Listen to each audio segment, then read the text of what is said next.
Yes sir, Ashok भाई, yes please. Yes yes Rashminbhai, સૌથી પહેલા તો થેન્ક યુ સો મચ. તમે મને ફરી પાંચમું અધ્યાય મને વાંચ્યું મેં, અને મારું ચાલતું હતું રિસેન્ટલી, હમણાં 3 મહિના પહેલા જ મેં પાંચમું અધ્યાય कंप्लीट, फिफ्थ चैप्टर मैंने अभी कंप्लीट किया था. तो मैंने कहा चलो फिर से पढ़ने का मौका मिला, तो वो मैं फिर से किया.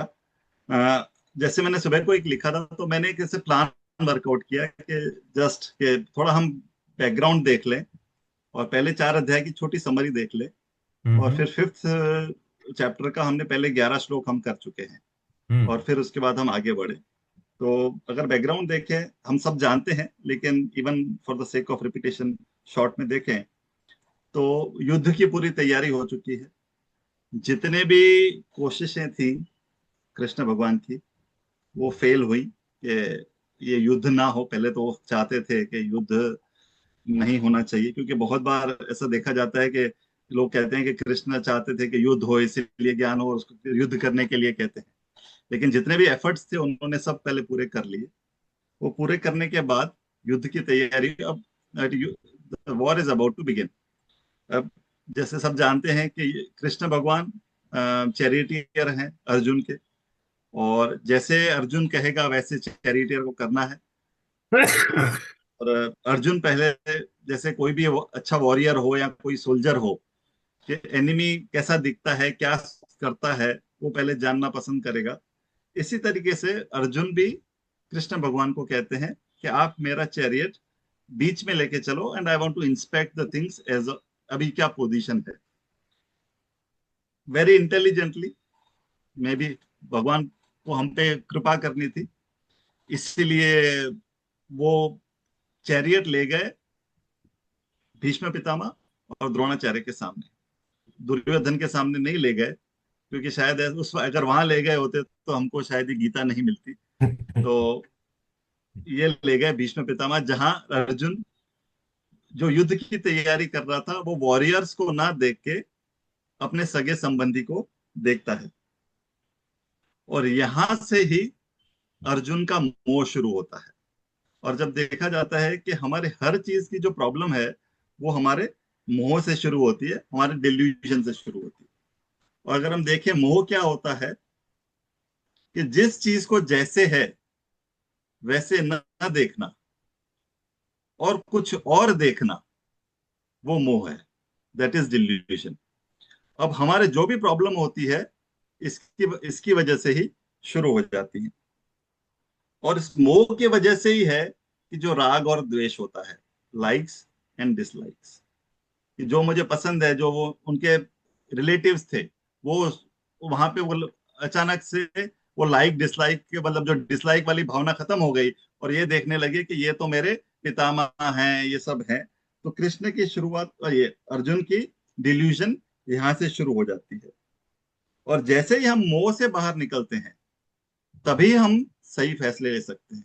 और वो कब संभव है, कि जब हम जाने हम किस रोल में हैं.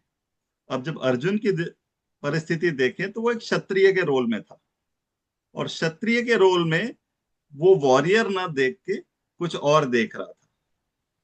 इसी के कारण ये जो परिस्थिति हुई, अर्जुन, इस जो पहले चैप्टर का नाम है, वो अर्जुन विषाद योग, वो उसको उस सौरों में फंस जाता है.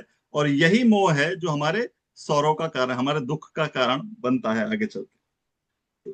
यही बात वो भगवान कृष्ण के सामने रखता है, कि ये तो सब मेरे अपने हैं, इनको मैं कैसे मारूं, और इनके साथ मैं युद्ध भी कैसे कर सकता हूं. ये देखकर वो अपने गांडीव और ये सब छोड़ देता है. और जैसे कहा कि यही मोह इसके, अर्जुन के दुख का कारण बनता है. दूसरे अध्याय में भगवान सब उसको एलाबोरेट करेंगे, उसको ज्ञान देंगे. और लेकिन इसकी प्रस्ताव हम देखें, जहां भगवत गीता शुरू होती है, तो जो पहला, अब इसमें से हमको क्या सीखने को मिलता है, कि हमको जो भगवत गीता के जो इंपॉर्टेंट चीजें जो हमको मिलता है, वो that is we have to be free from sorrow. अपने दुख से हमको मुक्ति चाहिए. हम सही कर्तव्य करें. दुख से मुक्ति तब मिलेगी जब हम मोह में नहीं फंसेंगे. हम सही अपना कर्तव्य निभाएं, जो स्वधर्म का टर्म आएगा थर्ड चैप्टर में.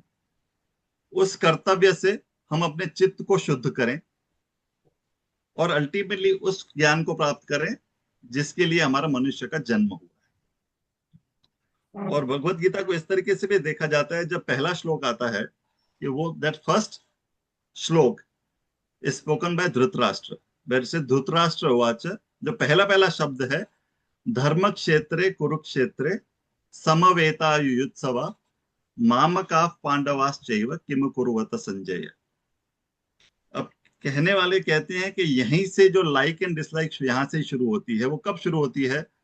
जब आई मैं आई को इंपॉर्टेंट देता हूं। अब जब धृतराष्ट्र ने कहा मेरे बेटों ने और पांडु के पुत्रों ने क्या किया, ये दोनों पांडव के पुत्र हों या उनके खुद के हों, स्वयं के पुत्र थे, वो थे तो उनके ही, एक ही परिवार थे। लेकिन धृतराष्ट्र ने मेरा और उनका उसका देखा, और जहां मेरा आता है वहां पे लाइक एंड डिसलाइक आता है। ये स्वाभाविक है। और ये है पहला श्लोक। और भगवत गीता का आखिरी श्लोक अगर हम पढ़े, जहाँ सातवां श्लोक से पूरे 700 श्लोक हैं, उसके एंड में जो आता है, जो संजय कहते हैं कि यत्र योगेश्वर कृष्ण यत्र पार्थो धनुर्धर तत्र श्री विजयो भूति ध्रुवा नीतिर मतिर्मम। अब लास्ट इस श्लोक का जहां पे कृष्ण है, जहां पे अर्जुन है, उस डिटेल में नहीं जाते, वहीं विक्ट्री है, वहीं सक्सेस है, वहीं पे ही वेल्थ है, वहीं पे डिटर्मिनेशन है। ये लास्ट श्लोक में संजय के वर्ड्स है। तो ज्ञानी जन इस तरीके से बताते हैं, जब पहला जो वर्ड है उसका है धर्म भगवत गीता का, और आखिरी वर्ड है मम, और इसको हम देखें तो अल्टीमेटली निकलता है मम धर्म। तो हम अगर देखें कि भगवत गीता हमको क्या सिखाती है कि व्हाट इज माय धर्म, मेरा धर्म क्या है, ये हमको भगवत गीता सिखाती है। तो ये बैकग्राउंड है फर्स्ट चैप्टर का, जहां पे अर्जुन अब लड़ना नहीं चाहता और कृष्ण को कहता है कि ये लड़ना किसी काम का नहीं है। And the highest wisdom starts in second chapter. और हमने जैसे पहले भी कुछ बार काफी बार चर्चा की है कि भगवान को जो कहना था उन्होंने दूसरे अध्याय में कह दिया। दूसरे अध्याय का नाम है सांख्य योग। और सांख्य योग में जैसे ही अर्जुन सरेंडर करता है, one of the famous shloka of the Bhagavad Gita and is in the second chapter of Arjuna, where he says that कार्पण्य दोषोपहत स्वभाव पृच्छामि त्वाम धर्म मूढ़ चेता, कि मैं अपने आप को आपको सरेंडर कर रहा हूं, प्लीज मुझे गाइड करिए। तो एक स्टूडेंट के पॉइंट ऑफ व्यू से भी इस श्लोक को बहुत महत्व दिया जाता है कि अगर आप कुछ भी सीखना चाहते हैं तो क्या आप में वो भावना है जो अर्जुन में थी। वो दूसरे अध्याय के 7वें श्लोक में ये अर्जुन वो अपनी फीलिंग भगवान को बताते हैं। एंड वेरी ब्यूटीफुली देन भगवान एक्सप्लेन्स कि सबसे पहले तो उनको जैसे कहा जाता है कि डांटते हैं कि क्या ये बेवकूफी वाली बातें कर रहे हो, और जो जिस चीज के लिए तुमको शोक नहीं करना चाहिए उस चीज के लिए तुम शोक कर रहे हो। और यहां से भगवान उस परम आत्मा का ज्ञान शुरू करते हैं, जो जिस हम हमेशा जैसे ब्रह्मन या आत्मा की चर्चा करते हैं, तो दूसरे अध्याय में भगवान ये कहते हैं कि ना आत्मा मरती है ना उसको कोई मार सकता है। यहां से शुरुआत होती है एंड अल्टीमेटली जो इस आत्मा को जानता है वही ज्ञानी है। ये भगवान इस तरीके से आत्मा का कॉन्सेप्ट इंट्रोड्यूस करते हैं। जो आत्मा को जानने वाला है उसको अलग अलग टर्म्स यूज किए गए हैं उसके लिए भगवत गीता में। और जो टर्म बार बार आता है, एक योगी करके आता है, योगी वो जानने वाला भी है, और बहुत जगह पर जो कर्म योगी है उसको भी योगी कहा गया है, खास करके तीसरे अध्याय में। ये आत्मा का ज्ञान देने के बाद भगवान कर्म का कॉन्सेप्ट भी ले आते हैं कि ये जो आत्मा को जानने वाला है वो कर्म कैसे करता है। और तो जैसे दूसरे अध्याय का आई थिंक 47 श्लोक है कि कर्मण्येवाधिकारस्ते मा फलेषु कदाचन, यहां से कर्म का कॉन्सेप्ट ले आते हैं। तो ये अगले पांच छह श्लोक जो आते हैं दूसरे अध्याय में वो कर्म से, तो पहले ज्ञान दे दिया, आत्मा के बारे में बात किया, फिर वो व्यक्ति जिस आत्मा को जानता है, स्वयं को जानता है, वो कर्म कैसे करता है कि उसका रिजल्ट्स पे उसका फोकस नहीं होता। ये जानने के बाद जब जो एक ज्ञानी है जिस तरीके से वर्तन करता है, अर्जुन के माइंड में क्वेश्चन आता है कि ये ज्ञानी व्यक्ति जो इस तरीके से कर्म करता है वो अपने आप को कंडक्ट कैसे करता है, how does he function in the society. And then there is a masterpiece in Bhagavad Gita which is from verse 55 to verse 72, जो लास्ट श्लोक से अध्याय दूसरे अध्याय का, जिसको बहुत अलग अलग महात्मा गांधी जी ने भी उस बारे में लिखा है। इनफैक्ट साबरमती आश्रम में उस समय पर भी उसका डेली चैंटिंग होता था। अ, उनकी भजना वाली बुक में भी वो पोर्शन आता है। 54th वर्ष में वो प्रश्न आता है और 55 से लेके 72 तक भगवान कृष्ण इसका जवाब देते हैं कि वो व्यक्ति अपने आप को सोसाइटी में कैसे करता है। अब यहाँ पर भगवान दो बातें करते हैं। एक, उस ज्ञानी की बात करते हैं कि तुमको उस ज्ञान को ज्ञान तुमको होना चाहिए या ज्ञान लेना चाहिए। और फिर कर्म की बात करते हैं कि कर्म कैसे करना चाहिए। ये दो चीजें सुन के अर्जुन के माइंड में डाउट आता है कि एक साइड तो आप कह रहे हो मुझे ज्ञान लेना चाहिए, और दूसरी साइड आप ये कह रहे हैं कि मुझे वो स्थित प्रज्ञा जो कॉन्सेप्ट है, वो दूसरे अध्याय का जो लास्ट के 17-18 श्लोक, कि मुझे वो स्थित प्रज्ञा होना चाहिए, वो ज्ञानी होना चाहिए। और आप एक साइड कह रहे हो कि मुझे कर्म करना चाहिए। तो ये इसके बारे में आप बताइए मेरे लिए सही क्या है। ये शुरू होता है तीसरे अध्याय के पहले श्लोक में, जब अर्जुन भगवान से ये पूछ रहे हैं कि मेरे लिए सही क्या है। भगवान पूरे विस्तार से, यस रश्मि भाई, भगवान विस्तार में समझाते हैं कि तुम्हारे लिए कर्म जरूरी है, कर्म बहुत इंपॉर्टेंट है। और कर्म इसलिए भी इंपॉर्टेंट है, उसका एक श्लोक भी आता है कि नहीं कश्चित क्षणमपि जातु तिष्ठत्य कर्म, कि नॉट फॉर अ मोमेंट, एक क्षण के लिए भी तुम बिना कर्म किए नहीं रह सकते। तो कर्म तो तुमको करना ही पड़ेगा, इसका कोई ऑप्शन नहीं है। पर कर्म कैसे करना है कि वो आपको वो कर्ता और भोक्ता के भाव से बाहर निकलना है। वो बाद में 4th and 5th चैप्टर में आएगा डिटेलिंग में कि आपको वो कर्ता और भोक्ता नहीं बनना है। तो आपको कर्म तो करना है, लेकिन मेक श्योर आप उससे अटैच ना हो, उसके रिजल्ट पे फोकस ना करें, फोकस ना करके कि आप उससे आसक्ति ना रखें। और आपको इसी तरीके से अगर हम कर्म करते हैं तो वो कर्मयोग की दृष्टि में आता है। और कर्मयोग के लिए हमने पहले भी डिस्कस किया है, किसी भी कार्य को कर्मयोग में अगर देखें तो उसकी 3 रिक्वायरमेंट होती हैं कि मैं कर्तव्य करूं, जो भी मैं कार्य करूं, पहला सबसे पहले मैं कर्तव्य करूं, वो जो भी मैं कार्य करता हूं मैं ईश्वर अर्पण बुद्धि से करूं, कि मैं ईश्वर को कहूं या नहीं तो मेरे हायर आइडियल जो भी हो, जिसको मैं देश कहूं, मेरे माता पिता हो, गुरु हो, ईश्वर हो, उनको समर्पित करके करूं। और तीसरा, उस कार्य से मुझे जो भी मिले, जो भी मुझे रिजल्ट मिले, उसको मैं प्रसाद के और तरीके से मैं उसको स्वीकार करूं। तो ये कर्म योग के 3 एस्पेक्ट हैं। और इसी तरीके से भगवान यहाँ यज्ञ की कॉन्सेप्ट ले आते हैं कि आपको जो भी कार्य करना है that has to be with the concept of yajna. Yajna sacrifice के वहां पे एक श्लोक भी आता है कि जब ब्रह्मा जी ने सृष्टि की रचना भी की, तो वो भी सेक्रीफाइस के पॉइंट ऑफ व्यू से की कि मैं ये यज्ञ कर रहा हूं, उस तरीके से आपको काम करना चाहिए। और आप करने वाले कोई नहीं हो, ये तीसरे अध्याय में ही भगवान कहते हैं। ये तो पूरा गुणों का खेल है। It is the concept of gunas that function, you don't have any role in it. ये अब हम इसमें डिटेल में नहीं जा रहे हैं क्योंकि मैं सिर्फ जस्ट समरी दे रहे हैं कि ये बैकग्राउंड है। तो तीसरे अध्याय में भगवान ये कहते हैं, और जब भी तुम कार्य करो इस कर्मयोग के फॉर्म में, तो विदाउट इट हैज टू, जब ड्यूटी करेंगे तो जब हम कर्तव्य करते हैं तो बिना लाइक और डिसलाइक के होता है। जब माँ अपनी बच्चे के लिए खाना बनाती है तो लाइक और डिसलाइक के साथ नहीं करती, वो कर्तव्य ही होता है। तो उसमें लाइक्स एंड डिसलाइक्स और गुस्सा नहीं होता।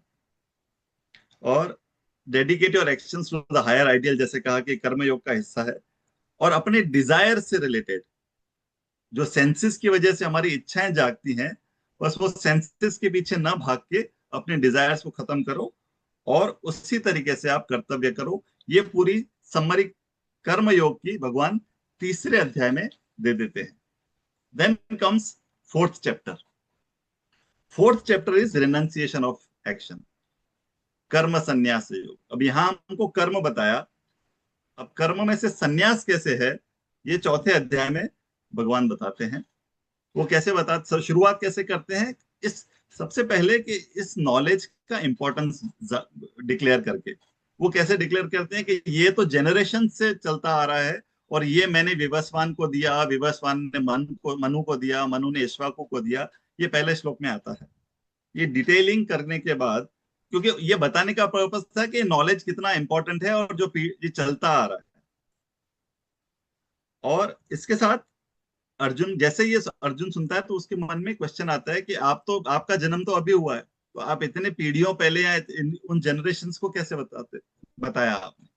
तो भगवान यहाँ पर इसका अवतार का कॉन्सेप्ट इंट्रोड्यूस करते हैं कि व्हाट इज अवतार, जहां पे एक पर्पस के लिए कोई अवतार लेता है और वो अपना कार्य पूरा करने के बाद ये छोड़ देता है जगह। तो ये इसका कॉन्सेप्ट भगवान यहाँ इंट्रोड्यूस करते हैं। भगवान ये भी कहते हैं जब मैं ये करता हूं तो बहुत सारी चीजें करता हूं। उसमें एग्जाम्पल देते हैं कि जो वर्ण व्यवस्था है, जो कंट्रोवर्शियल बहुत बार हम डिस्कस करते हैं, कि वर्ण व्यवस्था भी मैंने ही क्रिएट की है। फिर अल्टीमेटली कहते हैं लेकिन मेरा इससे कोई लेना देना नहीं है। और ये वर्ण व्यवस्था इज कॉन्सेप्ट ऑफ गुणस, जैसे मैं तीसरे अध्याय में भी कहा कि एक्शन करने वाला कोई नहीं होता, ये गुणों का खेल है। यहाँ पे भी वर्ण व्यवस्था में भी वो गुणों का खेल कहते हैं। और इसको खास करके रेनंसिएशन वाला जो चैप्टर कहते हैं, रेनंसिएशन ऑफ एक्शन, कर्म संन्यास योग, वो इसलिए इंपॉर्टेंट है कि यहाँ पर भगवान बताते हैं कर्म और अकर्म में अंतर क्या है। कर्म में अकर्म को देखना और अकर्म में कर्म को देखना। कोई चीज हो रही है, उसके पीछे का रीजन क्या है, क्यों हो रही है, कैसे हो रही है, करने वाला सही, एक्चुअल करने वाला कौन है, वो जानना। और जो चीज नहीं हो, समझो हो रही है एक्चुअल, जैसे मैंने कहा, वो truly is being enabled by the supreme power, उसको देखना, उसको जानना, यही सही में कर्म का त्याग है। जो डूअर, अल्टीमेटली हम देखेंगे इसको, हम डिटेल में जाएंगे, तो जो डूअरशिप को छोड़ना है उसी को कर्म संन्यास कहेंगे हम। तो भगवान यहाँ दिखाते हैं फिर डिटेल में। इस अवस्था पे पहुंचने के बाद हर व्यक्ति, इस चौथे अध्याय में भगवान ने 12 तरीके के कर्म बताए हैं जो यज्ञ के फॉर्मेट में है।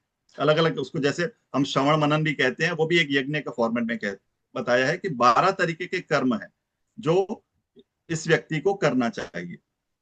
और एक इंपॉर्टेंट श्लोक इसी चैप्टर में आता है कि शिष्य के लक्षण क्या होने चाहिए।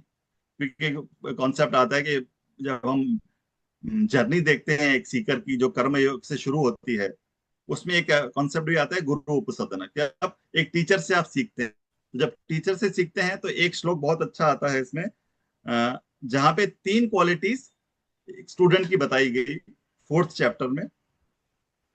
कि सबसे पहले प्रणिपातेन, you surrender to your teacher, you परिप्रश्नेन, you question your teacher, and seva, you offer your service to the teacher. तो ये 3 क्वालिटीज स्टूडेंट की बताई गई चौथे अध्याय में। एंड अल्टीमेटली जो इस परम तत्व अपने आत्मा को जानता है, वही उसी में रमता है। मतलब जैसे हमने ये देखा कि जो ब्रह्म को जान लेता है वो ब्रह्म हो जाता है।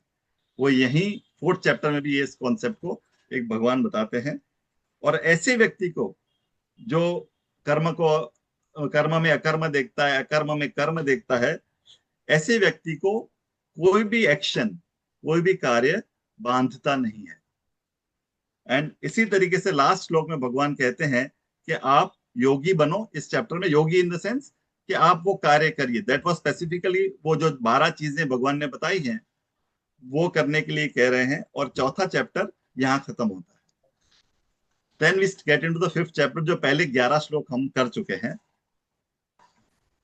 यहाँ पे सेम क्वेश्चन अभी जो भगवान अर्जुन ने तीसरे अध्याय में पूछा था, भगवान से अर्जुन सेम पूछते हैं कि एक साइड, तो एक तरफ आप कह रहे हो कि मुझे ज्ञान प्राप्त करना चाहिए, वो सन्यास लेना चाहिए, जैसे सन्यासी की परिभाषा भगवान बताते हैं कि नॉलेज इज इंपॉर्टेंट। और दूसरे तरफ आप कहते हैं कि मुझे कर्म करना चाहिए। This is confusing. तो हमने ये शायद पिछले 2 मीटिंग्स में हम डिस्कस कर चुके हैं, तो कि दोनों में डिफरेंस क्या है। थर्ड चैप्टर में जो क्वेश्चन था, दैट वाज इमीडिएटली आफ्टर स्थित प्रज्ञ, कि कर्म और स्थित प्रज्ञ में जो अंतर है। तो अभी तो अर्जुन वहां रेडी ही नहीं है, तैयारी ही नहीं है, वो समझ ही नहीं है कि हम you have become established in that self, in supreme reality. तो वहां पे वो हाईएस्ट फॉर्म ऑफ क्वेश्चन था अर्जुन का। यहाँ पे जब 5वें अध्याय में अर्जुन ये क्वेश्चन कर रहा है, तो वो कर्मयोग जानने के बाद, समझने के बाद, और फोर्थ चैप्टर चैप्टर में कर्म में अकर्म देखना, अकर्म में कर्म देखना, इतना जानने के बाद अब now his mind has purified. अगर हम देखें कि हम अगर सीकर की जर्नी देखें, तो कर्मयोग के बाद now he has that purified mind where he is ready to go further. तो इन दोनों प्रश्नों में ये अंतर है। वहां वो हाईएस्ट नॉलेज की बात हो रही थी, when person is established in self. यहाँ पे now he is in the step ahead in the journey of a Sikar. ये दोनों प्रश्नों में यही एक अंतर है, जो तीसरे अध्याय में आता है और 5वें अध्याय में आता है। अगेन भगवान पहले, सबसे पहले फिर से वैसे ही, कि कर्म को ग्लोरीफाई करते हैं, कि कर्म बहुत इंपॉर्टेंट है। लेकिन एक चीज कहते हैं कि दोनों मार्ग एक ही जगह ले जाते हैं। और जो व्यक्ति कर्म को और सन्यास को अलग अलग देखता है, उसमें वो बचपना है। वो एक श्लोक भी आता है कि वो बालक की तरह है, जो इन दोनों को अलग अलग देखता है। क्योंकि ज्ञानी हो या योगी हो, जो कर्म कर रहा है, योगी यहाँ पर दिया है जो कर्म कर रहा है, वो दोनों एक ही जगह पर अल्टीमेटली पहुंचते हैं। और इसका ये कारण ये भी है कि रिनंसिएशन, या ज्ञानी की जब बात करें, बिना कर्म किए नहीं हो सकता। अब मुझे कोई चीज छोड़नी है, एग्जाम्पल एक दिया जाता है कि मुझे खाना नहीं खाना है, तो उस अवस्था पे पहुंचने के लिए मुझे क्या करना होगा? मुझे अपना पेट भर लेना होगा, तभी मैं कहूंगा कि अब मुझे नहीं खाना है। तो इसी तरीके से मैं कार्य करूंगा, और एक दिन ऐसा आएगा कि अब मुझे नहीं, बिना कार्य, अगर मैं कार्य नहीं करता तो उस अवस्था पे मैं पहुंच ही नहीं सकता, क्योंकि कर्म तो बहुत इंपॉर्टेंट है। और थर्ड चैप्टर में पहले ही कह दिया कि नहीं कि कश्चित क्षणमपि जातु तिष्ठते कर्म कृत, not for a moment you can be without action. तो भगवान यहाँ पर भी कर्म को ग्लोरीफाई करते हैं कि आपको कर्म तो करना ही है।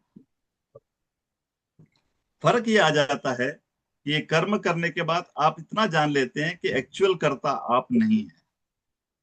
और ये एक्चुअल कर्ता आप क्यों नहीं है? क्योंकि आप कर्ता और भोक्ता से, साइकिल से निकल गए। अब एक सेकंड सिर्फ, मैं मतलब 1 मिनट इसमें डिस्कस कर ले, ये कैसे होता है। अब मैं कोई कार्य करना चाहता हूँ, उस कार्य के लिए के बाद मुझे कुछ XYZ मिलेगा, कोई भी चीज मुझे मिलेगी, मैं, मेरा डिजायर है। अब उसके लिए मैं वो कार्य करता हूँ, लेकिन मैंने अपना वो फ्रूट ऑफ एक्शन कट कर दिया कि मुझे नहीं चाहिए, लेकिन मैं कार्य तो कर ही रहा हूं। अब वो मुझे रिजल्ट नहीं चाहिए, तो मैं भोगता नहीं रहूंगा, मैं उस रिजल्ट को भोगूंगा नहीं, क्योंकि मुझे वो चाहिए ही नहीं। तो जैसे ही मैं भोगता नहीं हूं, तो मैं कार्य उस चीज के लिए कर ही नहीं रहा जिसके लिए मेरा एम था। तो अब मैं जब भोगता नहीं रहा, तो मैं करता नहीं रहा। और जब मैं करता नहीं रहूंगा, तो इस कर्ता और भोक्ता की साइकिल से निकल जाऊंगा, और वो कोई भी चीज मुझे अफेक्ट नहीं करेगी। इसीलिए वो जो एक श्लोक आता है बीच में, ब्रह्मण्याधाय कर्माणि संगम त्यक्त्वा करोति है, लिप्यते न स पापेन पद्म पत्र विमांबसा। हमने एक और बीच में एक पोस्ट भी किया था कि रिलेशन लेस रिलेशनशिप, कि जैसे लोटस का कैसे, जैसे पानी और लोटस का कैसा संबंध होता है, कि पानी, lotus is untouched by water.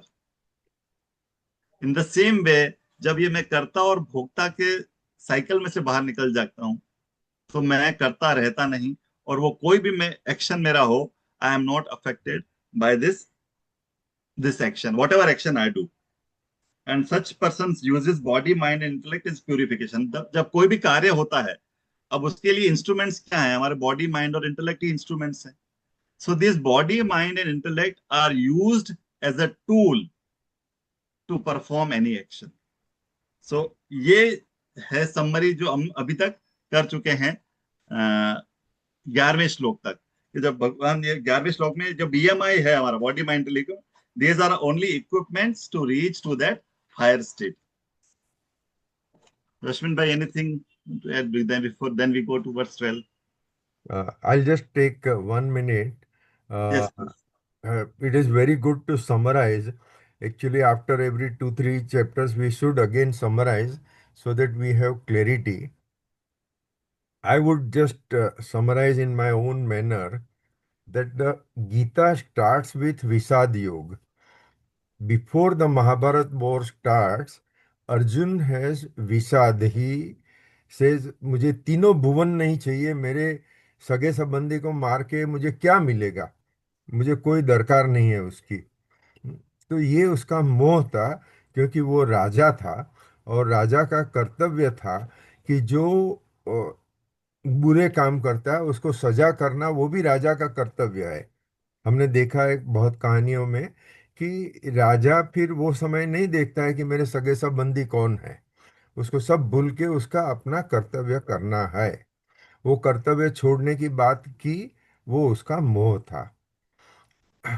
Interesting चीज ये है कि जब पूरा महाभारत युद्ध पूरा होता है, मतलब यहाँ शुरुआत में महाभारत युद्ध शुरू होवे उसके पहले अर्जुन ने प्रोजेक्शन कर लिया कि क्या होगा, युद्ध का अंजाम क्या होगा, और उसके कारण उसे दुख होता है। जब युद्ध पूरा हो जाता है, 18 दिन पूरे हो गए, 19वें दिन को युधिष्ठिर को विषाद होता है। बोलता है ये मैंने क्या किया। हाँ, मैंने इतने सगे संबंधियों को मार दिया, मुझे ये राज नहीं चाहिए, मैं अभी ये सब छोड़कर संन्यास लेके जंगल में चला जाऊंगा। ये महाभारत इतना सुंदर है, अगर हम बराबर तरह से पढ़े तो इतनी मजा आती है उसमें। गीता इज ए मोक्ष शास्त्र, मोक्ष शास्त्र फॉर गृहस्थ। ये खास समझने का है कि मोक्ष मतलब मुक्ति। मुक्ति कब मिलती है, तो कि जब अपने को ज्ञान हो जावे तो ज्ञान तो भगवान ने दूसरे अध्याय में पूरा का पूरा दे दिया। सांख्य योग यहाँ, एक्चुअली हिंदू धर्म में कहो कुछ भी कहो, कपिल मुनि ने सांख्य योग से बात की थी। वो कपिल मुनि सबसे पहले हो गए। अपने भारत देश में जितने भी ऋषि मुनि हुए, इवन महावीर भगवान, बुद्ध भगवान, महाभारत रामायण, उसके पहले कपिल मुनि हो गए। उन्होंने सांख्य योग की बात की थी। वहाँ पुरुष और प्रकृति दो बता के, वो दोनों के संयोग से कैसे प्रकृति चलती है, वो सब बताया था। कृष्ण भगवान का सांख्य योग बिल्कुल अलग है।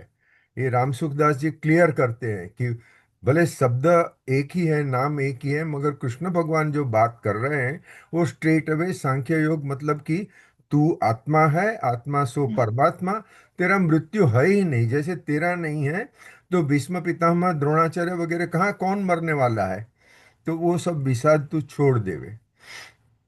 अभी भगवान को पता था कि मैं डायरेक्ट ज्ञान दूंगा तो उसके बेजे में उतरने वाला नहीं है, वो समझेगा नहीं। और ये हमारा हमेश का अनुभव भी है। हमारा ये फिलोसॉफी स्टडी सर्कल में हम इतने साल से बात कर रहे हैं, फिर भी अद्वैत को मानने को कितने लोग तैयार है। उस सेकंड चैप्टर में अद्वैत की बात की है, तू आत्मा है, सब लोग आत्मा है और आत्मा ही परमात्मा है, तो फिर उसमें अद्वैत के सिवा है क्या। फिर भी हम समझ नहीं सकते हैं। फिर थर्ड चैप्टर से भगवान समझाते हैं कि तू कर्मयोग कर, तू गृहस्थ है, और गृहस्थ के लिए गृहस्थ के लिए कर्मयोग ही सबसे अच्छी चीज है मोक्ष पाने के लिए। अच्छा, कर्मयोग मतलब क्या।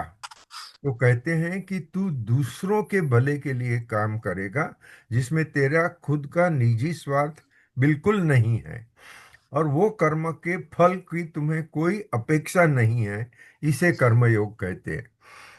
फिर वो तीसरे अध्याय से 18 अध्याय तक यही बात मोरोलेस रिपीट होती है। निष्काम कर्मयोग, निष्काम कर्मयोग गृहस्थ के लिए मुक्ति की चाबी है। वो चाबी लगाओ, ताला खुल जाएगा, आप मुक्त हो गए। मेरे हिसाब से ये एक छोटी सी समरी है।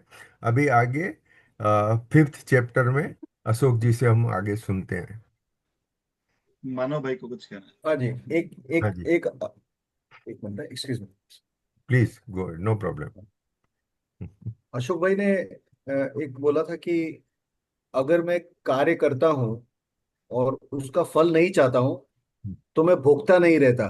तो वो तो समझ में आ गया, पर मैं करता भी नहीं रहता हूँ, वो कनेक्शन आगे का समझ में नहीं है।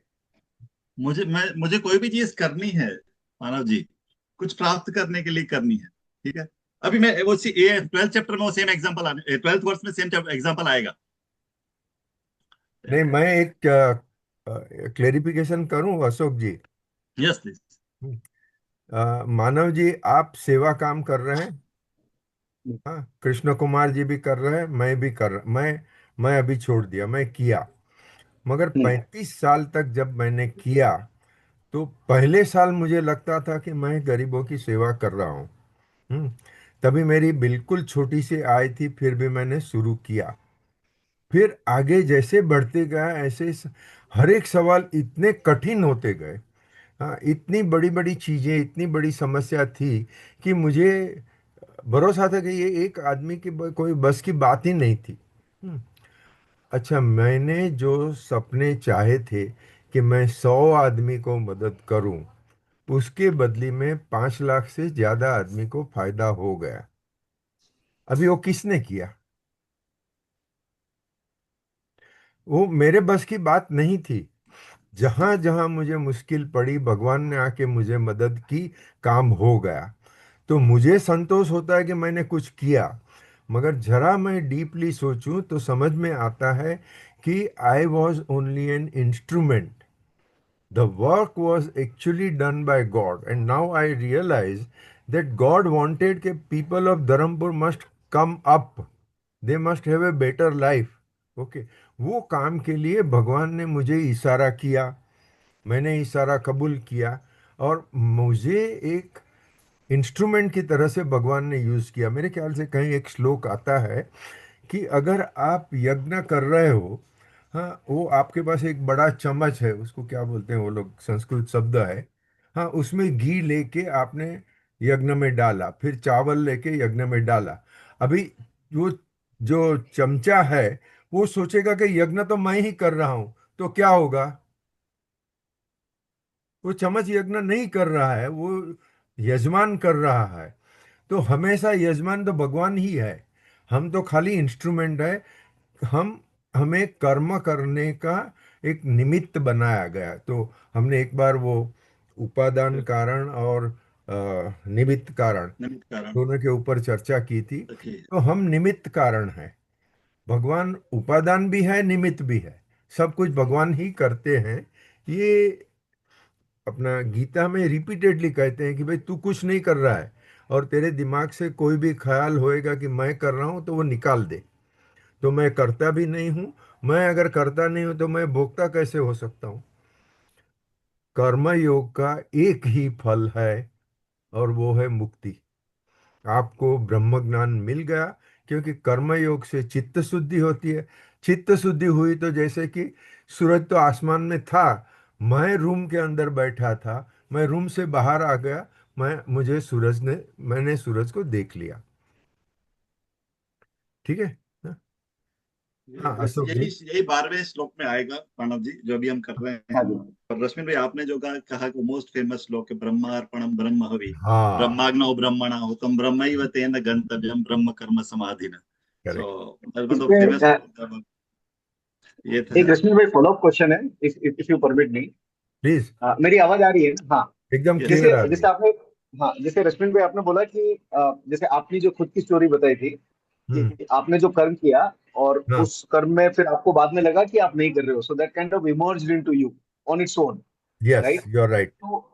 तो फिर उसके बाद तो वो जो आपको ज्ञान हुआ कि अरे मैं तो करता हुई नहीं, राइट? तो फिर आप भोगता तो आप पहले भी नहीं थे और बाद में करता भी नहीं थे, बराबर। राइट? इनिशियली बराबर। तो शायद आपको कर्तापन का भाव होगा, फिर वो कर्तापन का भाव धीरे धीरे गल गया और बाद में आपको लगा आपने कुछ किया ही नहीं है, करेक्ट? बराबर। तो मतलब ये जो भोक्तापन का भाव गया, I am just debating with my self, question नहीं है मेरे, शायद हो सकता है बोलते बोलते ही मेरा सॉल्व हो जाए, कि ये जो भोक्तापन का भाव जो गल गया, वाज इट डिपेंडेंट ऑन कि शुरुआत से ही आपने कर्तापन के, सॉरी, कर्तापन का भाव जो गल गया, सॉरी सॉरी, कर्तापन का भाव जो लास्ट में चला गया, was it dependent on the fact कि भोक्तापन का भाव पहले से ही नहीं था? मैं आपको बताऊं, राइट। हाँ। मैंने कभी कभी जिक्र किया आप लोगों के साथ गिरधारी लाल दागा जी का। गिरधारी लाल दागा जी चार्टर्ड अकाउंटेंट है, बहुत सीनियर चार्टर्ड अकाउंटेंट है, और अभी तो करीब करीब रिटायर्ड हो गए। और वो हिंदू धर्म के बहुत बड़े भक्त है, कृष्ण भगवान के भक्त हैं, और बहुत साधु लोगों को मिलते हैं। तो एक बार मुझे एक अच्छे साधु के पास लेके गए। यहाँ आपको शायद पता होगा, प्रेमपुरी आश्रम है चौपाटी के पास। तो वहाँ हमेशा कोई ना कोई अच्छे साधु आते रहते हैं। तो मुझे वो लाभ मिला, दर्शन लाभ मिला। और दर्शन लाभ मिला, साधु बड़े थे, तो मेरा हृदय खुल गया, मैं बातें करने लगा। मैं बोला कि 24 साल की उम्र में मैं भगवान को नहीं मानता था। मेरा लॉजिक था कि ये दुनिया में इतने दुख है। हाँ, 1 करोड़ आदमी सुखी है तो 100 करोड़ आदमी दुखी है। तो भगवान होएगा तो इतना इलॉजिकल क्यों होता है? ये मेरा लॉजिक था, और मैं भगवान का इनकार किया। अच्छा, फिर सेकंड स्टेप था कि मैंने गरीब लोगों को, दुखी लोगों को देखा। ठीक है। और मेरे दिल में एक ख्वाहिश हुई कि मैं इनको मदद करूं। यहाँ मेरे दिमाग में धर्म की बात, कर्मयोग की बात, भोगता नहीं है, कुछ भी नहीं था। ये एक मेरी हकीकत में बोलता हूँ कि मुझसे गरीबों का दुख देखा नहीं गया, और मैं उनको मदद करने चला पड़ा। उसके बाद में जो डिफिकल्टीज आई, फ्रस्ट्रेशंस आए, और 1-2 साल की चैलेंज के बाद में सब चीज ऐसे सुलझ गई कि जैसे कुछ पता ही नहीं चला कि ये क्या हो गया। हाँ, और 35 साल तक मैंने सेवा की, मुझे ये एकदम संतोष हो गया कि मैंने कुछ किया। ठीक। और इस बीच में कभी मैं भगवान को मानने लगा मुझे भी याद नहीं है। जो आदमी मैं स्पष्ट भगवान का विरोध करता था और बड़ी बड़ी दलीलें करता था, वो गिरधारी लाल जी आज भी मुझे याद करते, बहुत हंसते हैं कि तुम क्या क्या थे और अब क्या हो। मुझे पता नहीं चला, मैं भगवान में मानने लगा। तभी वो साधु ने बहुत अच्छा कहा। उन्होंने कहा कि तुम पहले से प्रिंसिपल्ड आदमी थे। हाँ, तो अभी भगवान तो अपनों को मनाने के लिए कभी उनको तो कोई पड़ी नहीं है, दरकार नहीं है। इतने अबजो लोग हैं, माने ना माने भगवान को क्या फर्क पड़ता है। मगर एक आदमी अगर अच्छा है तो उसके लिए भगवान को दरकार है। भगवान अपने मान की अपेक्षा नहीं है। हाँ? तो उन्होंने बोला, तुम्हें दुखी लोगों का दुख बता के उनकी सेवा करने के जरिए भगवान की हस्ती का सबूत आपको दे दिया। तो ये मेरे जीवन की कहानी है। मुझे आगे कुछ भी मैंने सोचा नहीं था, कोई प्लानिंग नहीं था, मगर ऊपर वाले के पास पूरा प्लानिंग था, और उन्होंने प्लान के हिसाब से किया। आज मैं सब कुछ मानता हूँ, और मैं ये मानता हूँ कि गीता मुझे समझ में आती है, उपनिषद मुझे समझ में आते हैं, क्योंकि मैंने गरीबों के आंसू पोंछे हैं, बस। सिंपल। ये जो भी अशोक भाई बता रहे थे कि वो कर्म करने से फिर वो ज्ञान प्रकट हो जाता है, तो ये आप मतलब you are saying the same thing. Yes, yes, yes. We have to say the same thing. We are the follower of Gita. So, नहीं नहीं नहीं, नॉट ओनली दैट, आपने जो अपना प्रैक्टिकल बताया, वो अशोक भाई ने जो थ्योरी बताई उससे परफेक्टली एकदम कोरिलेट कर रहा है। अरे दैट वही इज वो द कौन भी ब्यूटी। थियरी अशोक भाई भी बड़ी एग्जैक्ट। सेवा कर रहे हैं, क्योंकि साधु पुरुषों की सेवा करना वो भी एक बहुत बड़ा लाभ है। वो चिन्मय नहीं नहीं, ऑफ आश्रम कोर्स वो तो, नहीं नहीं, वो तो मैं बिल्कुल देख के आया सब कुछ। That is of course, that is true. इसी को थैंक यू, वी देखें, कैन। मानो भाई, हाँ, just this will come in the same way, और इसको हम फिर से हाँ अगर आ देखेंगे गया ना आ गया। इंटेलेक्चुअली इट विल कम, हाँ एंड इट्स हाँ ब्यूटीफुली, अगर हम उसको देखेंगे जैसे तत्वबोध आ में और गया, सब में आता है जरूर। कि कैसे हमको, क्योंकि नेक्स्ट लो की यही है कि कौन सी चीज हमको बंधन में डालती है और कौन बंधन में है और कौन मुक्त है, क्योंकि हमने वो ज्ञानी की बात 11 श्लोक में कर ली। अब यहाँ से शुरू होता है कि कौन बंधन में है और कौन मुक्त है। और ये जो हमने एग्जाम्पल देखा है, जो भोगता नहीं है, वो करता नहीं है, तो वो वही फ्री हो सकता है, क्योंकि हम ऐसा भी जानते हैं कि कर्म बांधता है, ज्ञान हमको फ्री करता है। तो ये तो बेसिक चीज है। अब जो 12th वर्स है, I read it first and then English translation. It says के युक्तः कर्म फलम त्यक्त्वा शान्तिमाप्नोति नैष्ठिकीम्, अयुक्तः कामकारेण फले सक्तो निबध्यते। अब अब इसको अगर मेरे पास इंग्लिश ट्रांसलेशन है, इंग्लिश ट्रांसलेशन में है कि कौन युक्त है, द यूनाइटेड वन, जो हमेशा हमने इससे पहले वाले श्लोक में आया था, सर्वभूतान भूतानि में जो आया था कि अपने आप में सबको देखता है और सब में अपने आप को देखता है, वो ज्ञानी, who is established in that supreme self, supreme आत्मन और ब्रह्मन, वो युक्त है। वो कौन, जो having abundant fruit of action, जिसका फल पे ध्यान नहीं है, attains eternal peace, that person is free. यहां पे बताया कि ये वो व्यक्ति फ्री है। द नॉन यूनाइटेड, जो अयुक्त है, जो युक्त नहीं है, अपने डिजायर की वजह से कार्य कर रहा है, पूरा ध्यान उसका रिजल्ट पर है, वो व्यक्ति बंधा हुआ है। ये श्लोक में कहा, जो हम डिस्कस कर रहे थे कि कर्ता और भोक्ता कैसे वो नहीं है, अगर हम इसी को देखें कि ये who is free and who is bound, जिसके पास जिसकी इच्छाएं हैं, यहाँ पे क्लियरली कहा जिसकी इच्छाएं हैं वो बंधा हुआ है। और वो कैसे बंधा हुआ है, रमेश भाई का। सर आप म्यूट कर दीजिए रश्मि भाई। मेरा तो म्यूट ही था अभी तक। नहीं, आप रमेश भाई का म्यूट कर सकते हैं क्या, हाँ, वो मैं रमेश भाई का बार बार म्यूट करता हूँ, वो अनम्यूट कर देते हैं, ऐसा कुछ है। अच्छा, ओके ओके, सॉरी, मैं म्यूट कर देता हूँ। हाँ हाँ। जी, हाँ। अब इसी को हम अगर देखें कि कैसे वो फ्री है, मुक्त है, और कौन बंधा हुआ है, if you go to the cycle of birth and death, इस श्लोक को समझने के लिए हमने एक बार ये भी स्टडी किया था कि हमारी पर्सनालिटी के एक तो है स्थूल शरीर, एक है सूक्ष्म शरीर, और एक है कारण शरीर। और हम जिस अवस्था में हैं उसका बेसिक रीजन है कारण शरीर, और कारण शरीर को हम वासना कहते हैं। बहुत बार हमने वीडियोस भी शेयर हुए हैं। अब कोई भी कार्य है, अब वासना को हम कैसे डिफाइन करेंगे? वासना को इस तरीके से देखें कि वो एक तरीके की इंप्रेशंस है, जो हमारे कार्य की वजह से उस पर वो इंप्रेशंस गहरी होती जा रही है। अब एक सिंपल एग्जांपल अगर हम देखें कि सपोज, ये पहले भी हमने डिस्कस किया है कि मौसम की अगर पहली बारिश हुई, वो जब पानी बहता है तो एक चैनल में बह गया, पानी नीचे बह गया, और जैसे ही वहां पानी बहता है वहां पे वो इंप्रेशंस क्रिएट हो गई। अब बारिश बंद हो गई, दूसरी बार बारिश हुई, तो पहले पानी कहाँ जाएगा? उन्हीं चैनल में जाएगा पहले। ठीक है, तो वहां वो इंप्रेशंस पड़ गई। अगर इस बारिश को हम अगर कर्म के पॉइंट ऑफ व्यू से देखें, तो वो बारिश है ना, एक कर्म है।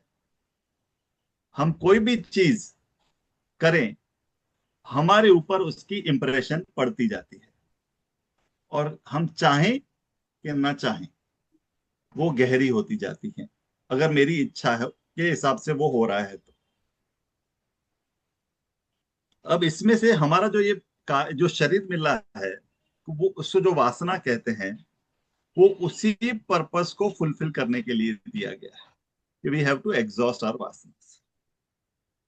मुझे कोई चीज करने की इच्छा हुई जो मैंने आज तक नहीं किया, सपोज, वो फुलफिल कैसे होती हैं?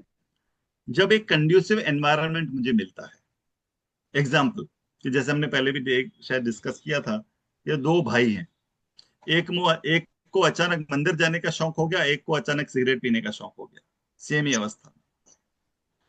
ये परिस्थिति कैसे डेवलप हुई? उन्होंने कभी किया नहीं था, लेकिन उनका जो ये कारण शरीर है, द कॉजल बॉडी हम जिसको कहें, जब वासना हुई, जैसे ही वो कंड्यूसिव एनवायरनमेंट आया, उनको सिगरेट पीने की इच्छा हो गई। अब जिस व्यक्ति को सिगरेट पीने की इच्छा हुई, अब जैसे ही वो स्मोक करता है, तो वो फिर से उसमें इंप्रेशन पड़ता है। Again then it gets deeper, because वो कार्य हुआ, मेरी इच्छा थी सिगरेट पीने की, अशोक भाई, मैंने वो कार्य पूरा किया। अशोक भाई, रमेश, एक एक मिनट। रमेश भाई, आपका जी दो दो से पॉइंट चल रहा मैंने है। म्यूट कर दिया सर। नहीं नहीं, म्यूट मेरे तो पहले किया। समझ नहीं आया, म्यूट कर दिया मैंने। नहीं, मगर आपके दो यूनिट चल रहे हैं। आपका कंप्यूटर भी चल रहा है, मोबाइल भी चल रहा है।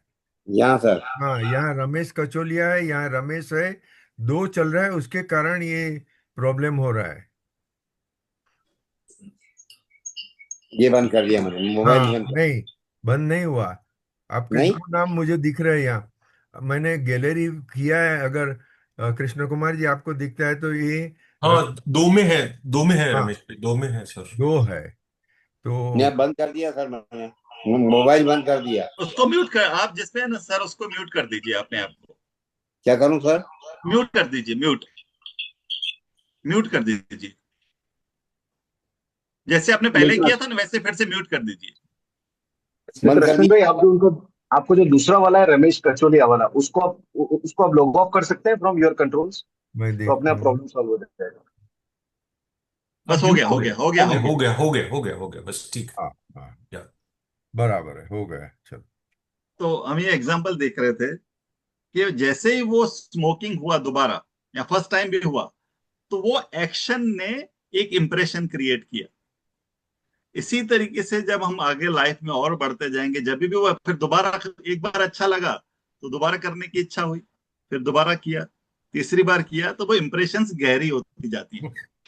और इसी इंप्रेशन, अब क्या होता है कि जब आदमी की मृत्यु होती है, कुछ भी होता है, जब वेन ये इच्छाएं खत्म नहीं होती, तो ये इंप्रेशंस तो हमेशा रहती है। And these impressions go forward, जिसको हम कहते हैं, हमने एक बार देखा था कि मृत्यु पे क्या होता है, कि यही causal body along with the subtle body of mind intellect gets carried forward। तो वो व्यक्ति इसी, जब वो छोटा होता है तब तो वो फिर वो होती ही नहीं है ये, उस वक्त वो सिगरेट नहीं पी सकता। लेकिन जब वो एनवायरमेंट कंड्यूसिव होगा, तो वो अपने आप होगा। अब इसको हम देखें कि इस एग्जांपल से हम देख रहे थे कर्ता और भोक्ता। मेरी इच्छा है करने की, और मैंने किया, और जैसे ही मेरी इच्छा फुलफिल हुई, मैंने एक इंप्रेशन क्रिएट कर ली इस एक्शन से, किसी भी एक्शन से। That impression gets created. फिर वो सिगरेट पीने की हो, कि मदद करने की हो, कि सेवा करने की हो। अगर उसमें से मुझे, मैं सेवा करके मेरा नाम होता है, न्यूज़पेपर में नाम होता है, उसमें भी वासना क्रिएट होती है, because I want that, that is my desire. अगर मुझे चाहिए तो, ठीक है, इसी तरीके से वो अशोक वासना भाई, क्रिएट हो। Sorry yes. अशोक भाई, कैन आई हाँ। Add for one moment? Yes, yes, please. आपने जो बताया कारण शरीर, हाँ। कारण शरीर है जीव की वासनाएं। जब यस, तक जीव को वासना है वो पुनर्जन्म करते ही रहेगा, करते ही रहेगा। यस। और आज समझो मुझे वासना है, मुझे गुलाब जामुन खाना है।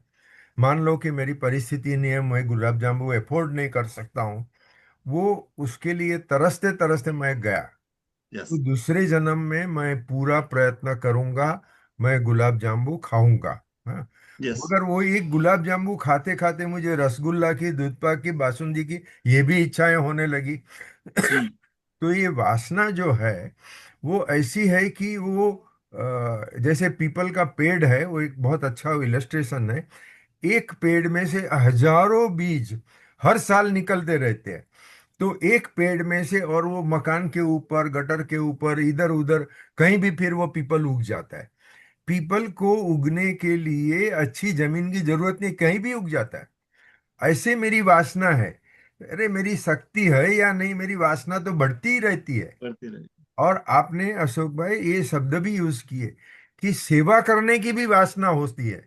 यस। हाँ, अगर मुझे वो काम के पीछे, वो क्रिया के पीछे कोई भी फल चाहिए, फल भले खाली प्रसिद्धि का है, मुझे पैसा नहीं चाहिए, खाली प्रसिद्धि चाहिए या तो पुण्य लाभ चाहिए, तो वो भी बकवास है।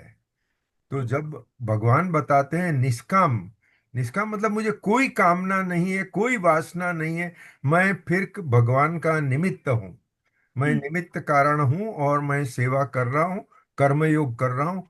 ये अगर मेरे दिमाग में एकदम बैठ जावे तो चित्त शुद्धि एकदम नजदीक है। थैंक यू रश्मि भाई, थैंक यू। अब यहाँ पे जो पहला पोर्शन था हमारा, हाँ कर्म बांधता है, हाँ इसी तरह इसी को कहते हैं कर्म बांधता है, बिकॉज कर्म हाँ बाइंड्स। नाउ देन वी से कर्म योगा लिबरेट्स। और वो कैसे, फिर अगेन हम अभी इसी एग्जांपल को हम देखें, ये सिगरेट वाले को छोड़ देते हैं, सपोज जैसे दूसरा एग्जांपल कि मैं अपने जॉब के लिए जॉब करता हूं, अब मुझे वेतन चाहिए, अब मेरा पूरा फोकस ही वेतन पे रहता है, वो भी वासनाएं हैं, मेरा फोकस ही वहां पर है। अब इसी को मैं सब्स्टिट्यूट करा, एक व्यक्ति वो सेवा दे रहा है, उसके लिए वो उसका वेतन ले रहा है, और फोकस पूरा कार्य और जिसकी मदद करने के लिए आज पूरा 100% वो करने के बजाय फोकस है वेतन पर। इसके साथ में एक और व्यक्ति है जो उस ट्रस्ट का ट्रस्टी है, जो वहां से कुछ नहीं लेना चाहता, बस आता है, सिर्फ मदद करता है और चला जाता है। अब देखा जाए तो ये जो इंप्रेशन पड़ेगी, वो इंप्रेशन किसकी पड़ेगी? जिसमें डिजायर था। और कभी कभी होता है कि हमको मुक्ति भी एक डिजायर है, yes, but that's then there is a quality of desire. The point is कि मैं तो सबको एक ही मान रहा हूं, सबको ईश्वर का रूप मान रहा हूं, और जब हमने देख लिया कि सब एक ही वो ईश्वर का स्वरूप है, तो फिर मैं किसी और की तो मदद कर ही नहीं रहा, उस ईश्वर के लिए ही कर रहा हूं। तो उस व्यक्ति के अंदर वो वासना क्रिएट नहीं होगी, और वासना जब इंप्रेशंस नहीं होंगी, तो मैं I will get rid of this this cycle, और इस साइकिल से निकलूंगा। जैसे मैं फिर अभी इसी को देखें कि जब मैं भोगता नहीं रहा, मुझे उसमें से इच्छा नहीं है, अब मैं भोगता नहीं रहा, तो मेरी इंप्रेशंस क्रिएट नहीं हुई, इंप्रेशंस क्रिएट नहीं हुई तो मैं उसमें फंसा नहीं, और मैं करता रहा ही, वो इसलिए नहीं क्रिएट हुई क्योंकि मैं भोग करता भी नहीं रहा और मैं कार्य नहीं करता, तो इसीलिए मैं इस साइकिल से बाहर रहता हूँ। तो ये श्लोक में जो 12th जो श्लोक है, बहुत सुंदर श्लोक, कि कौन फ्री होता है और कौन बंधता है, ये इस श्लोक में बहुत सुंदर तरीके से बताया गया है। और ये इस तरीके का जो व्यक्ति है, अपनी नॉलेज को कैसे इंप्लीमेंट करता है, कैसे प्रैक्टिस में लाता है, कैसे जीता है, that goes in the now the question, ये जो इसका जवाब आएगा, that comes in the 13th shloka. Anything anybody wants to add in this karta bhokta and the cycle of birth and death vasana, different कुछ करना हो, नहीं तो we go to the 13th verse.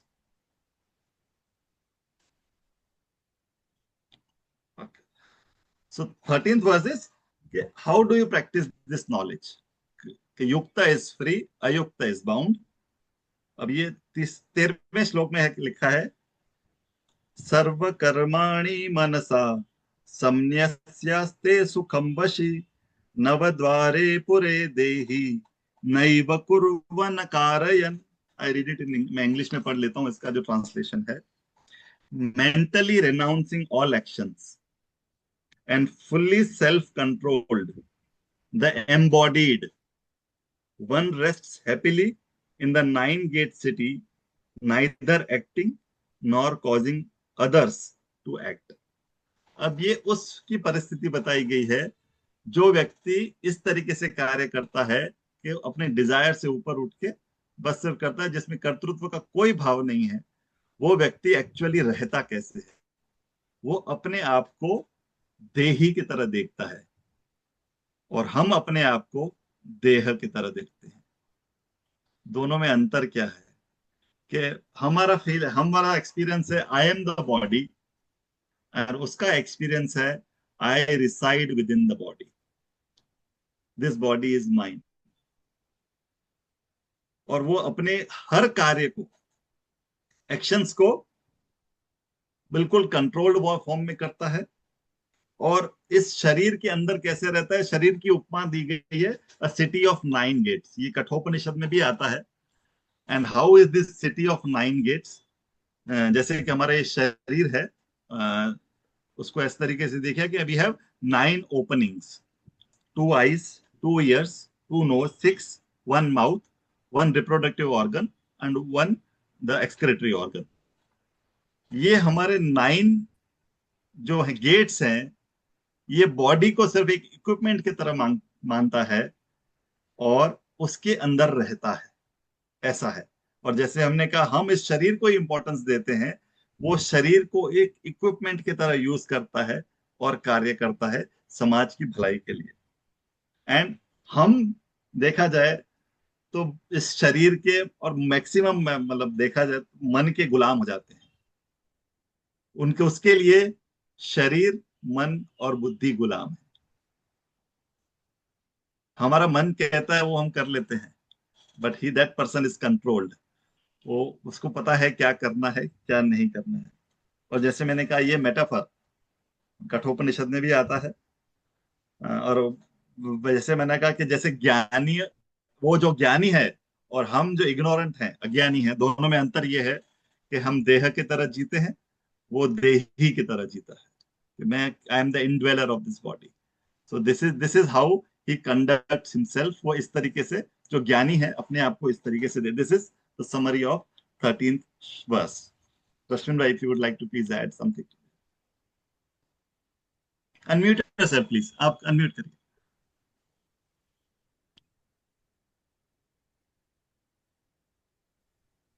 Sorry. सो ये एक्चुअली 12वां और 13वां दोनों श्लोक बहुत महत्व के हैं। मैं रिक्वेस्ट करूंगा जिसके पास राम सुखदास जी की कमेंट्री है वो पेज 360 पर देखें। 360, 360 नंबर का पेज पर ये गुजराती कमेंट्री में है। और मैं ये सेंटेंस पढ़ता हूं। મુક્તિને માટે, પરમાત્મા પ્રાપ્તિને માટે સાધના કરવી એ નિરર્થક છે। વાસ્તવમાં સાધના માત્ર ફળની આસક્તિ મટાવવા માટે છે। मुक्ति तो स्वतः सिद्ध છે। मुक्ति स्वतः सिद्ध का मतलब क्या? कि हम लोग सब मुक्त ही है। हम जो अपने आप को बंधा हुआ मानते हैं वो डिल्यूजन है, वो मोह है, वो हकीकत नहीं है। अच्छा, परमात्मा प्राप्ति कोई क्रियाનું ફળ નથી। आप खुद परमात्मा हो। आप क्या करके आपको अपने आप को पाओगे? भाई मैं रश्मिन हूं, मुझे रश्मिन को पाना है तो मैं कैसे पाऊंगा? उसके लिए मैं क्या कर सकता हूँ? कुछ भी नहीं कर सकता हूँ। मुझे जो मेरा मोह है, जो अज्ञान है, वो अज्ञान हटाना है बस। वो ये राम सुखदास जी बहुत बोल्ड साधु है। दूसरे लोग इतनी सरलता से नहीं बोलते। ये क्लियर कट बोलते हैं, तुम्हें कुछ नहीं करना है। जो करना है वो तुम्हारे भेजे में जो भूसा भरा है वो निकाल देना है बस। और कुछ नहीं करना है। अज्ञान को निकालना है। तो ज्ञान तो स्वतः सिद्ध है। और ज्ञान मिला मतलब आप ब्राह्मण हो। ये 360 पेज में इनका ये जो एक आदत है परिशिष्ट भाव, मतलब एक स्पेशल जो सेंटेंस वो कहना मांगते हैं, वो श्लोक की कमेंट्री पूरी हो जाएगी, बाद में देते हैं। और 13वां श्लोक में एक शब्द आता है पहली बार मेरे ख्याल से गीता में, सर्वकर्माणि मनसा संन्यस्यास्ते सुखम वसी। सुखम वशे। वसी शब्द हम लोग अपनी गुजराती भाषा में भी ज्यादा उपयोग नहीं करते हैं। वैसे ये तो संस्कृत शब्द है। गुजराती, हिंदी कोई भी भाषा आप बोलते हो तो वसी शब्द का ये अर्थ है। वसी मतलब जिसने अपने मन को वश में कर लिया।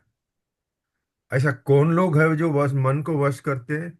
शायद लाखों में दो चार लोग होते हैं, वो वसी कहलाते हैं। तो ये वसी शब्द का महत्व और उसके ऊपर वो 13वां श्लोक है। ये मैं जस्ट मेरा अटेंशन ड्रॉ करने का था। और इसमें मेरी जो कमेंट्री है,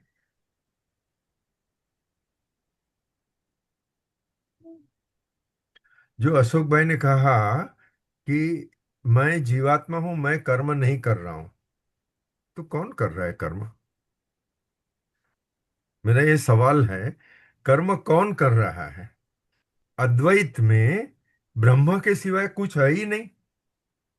मानव भाई बराबर? हाँ जी, एब्सोल्युटली। ब्रह्मन के सिवाय कुछ है ही नहीं। तो उसका मतलब कि ये कर्म ब्रह्मन कर रहा है।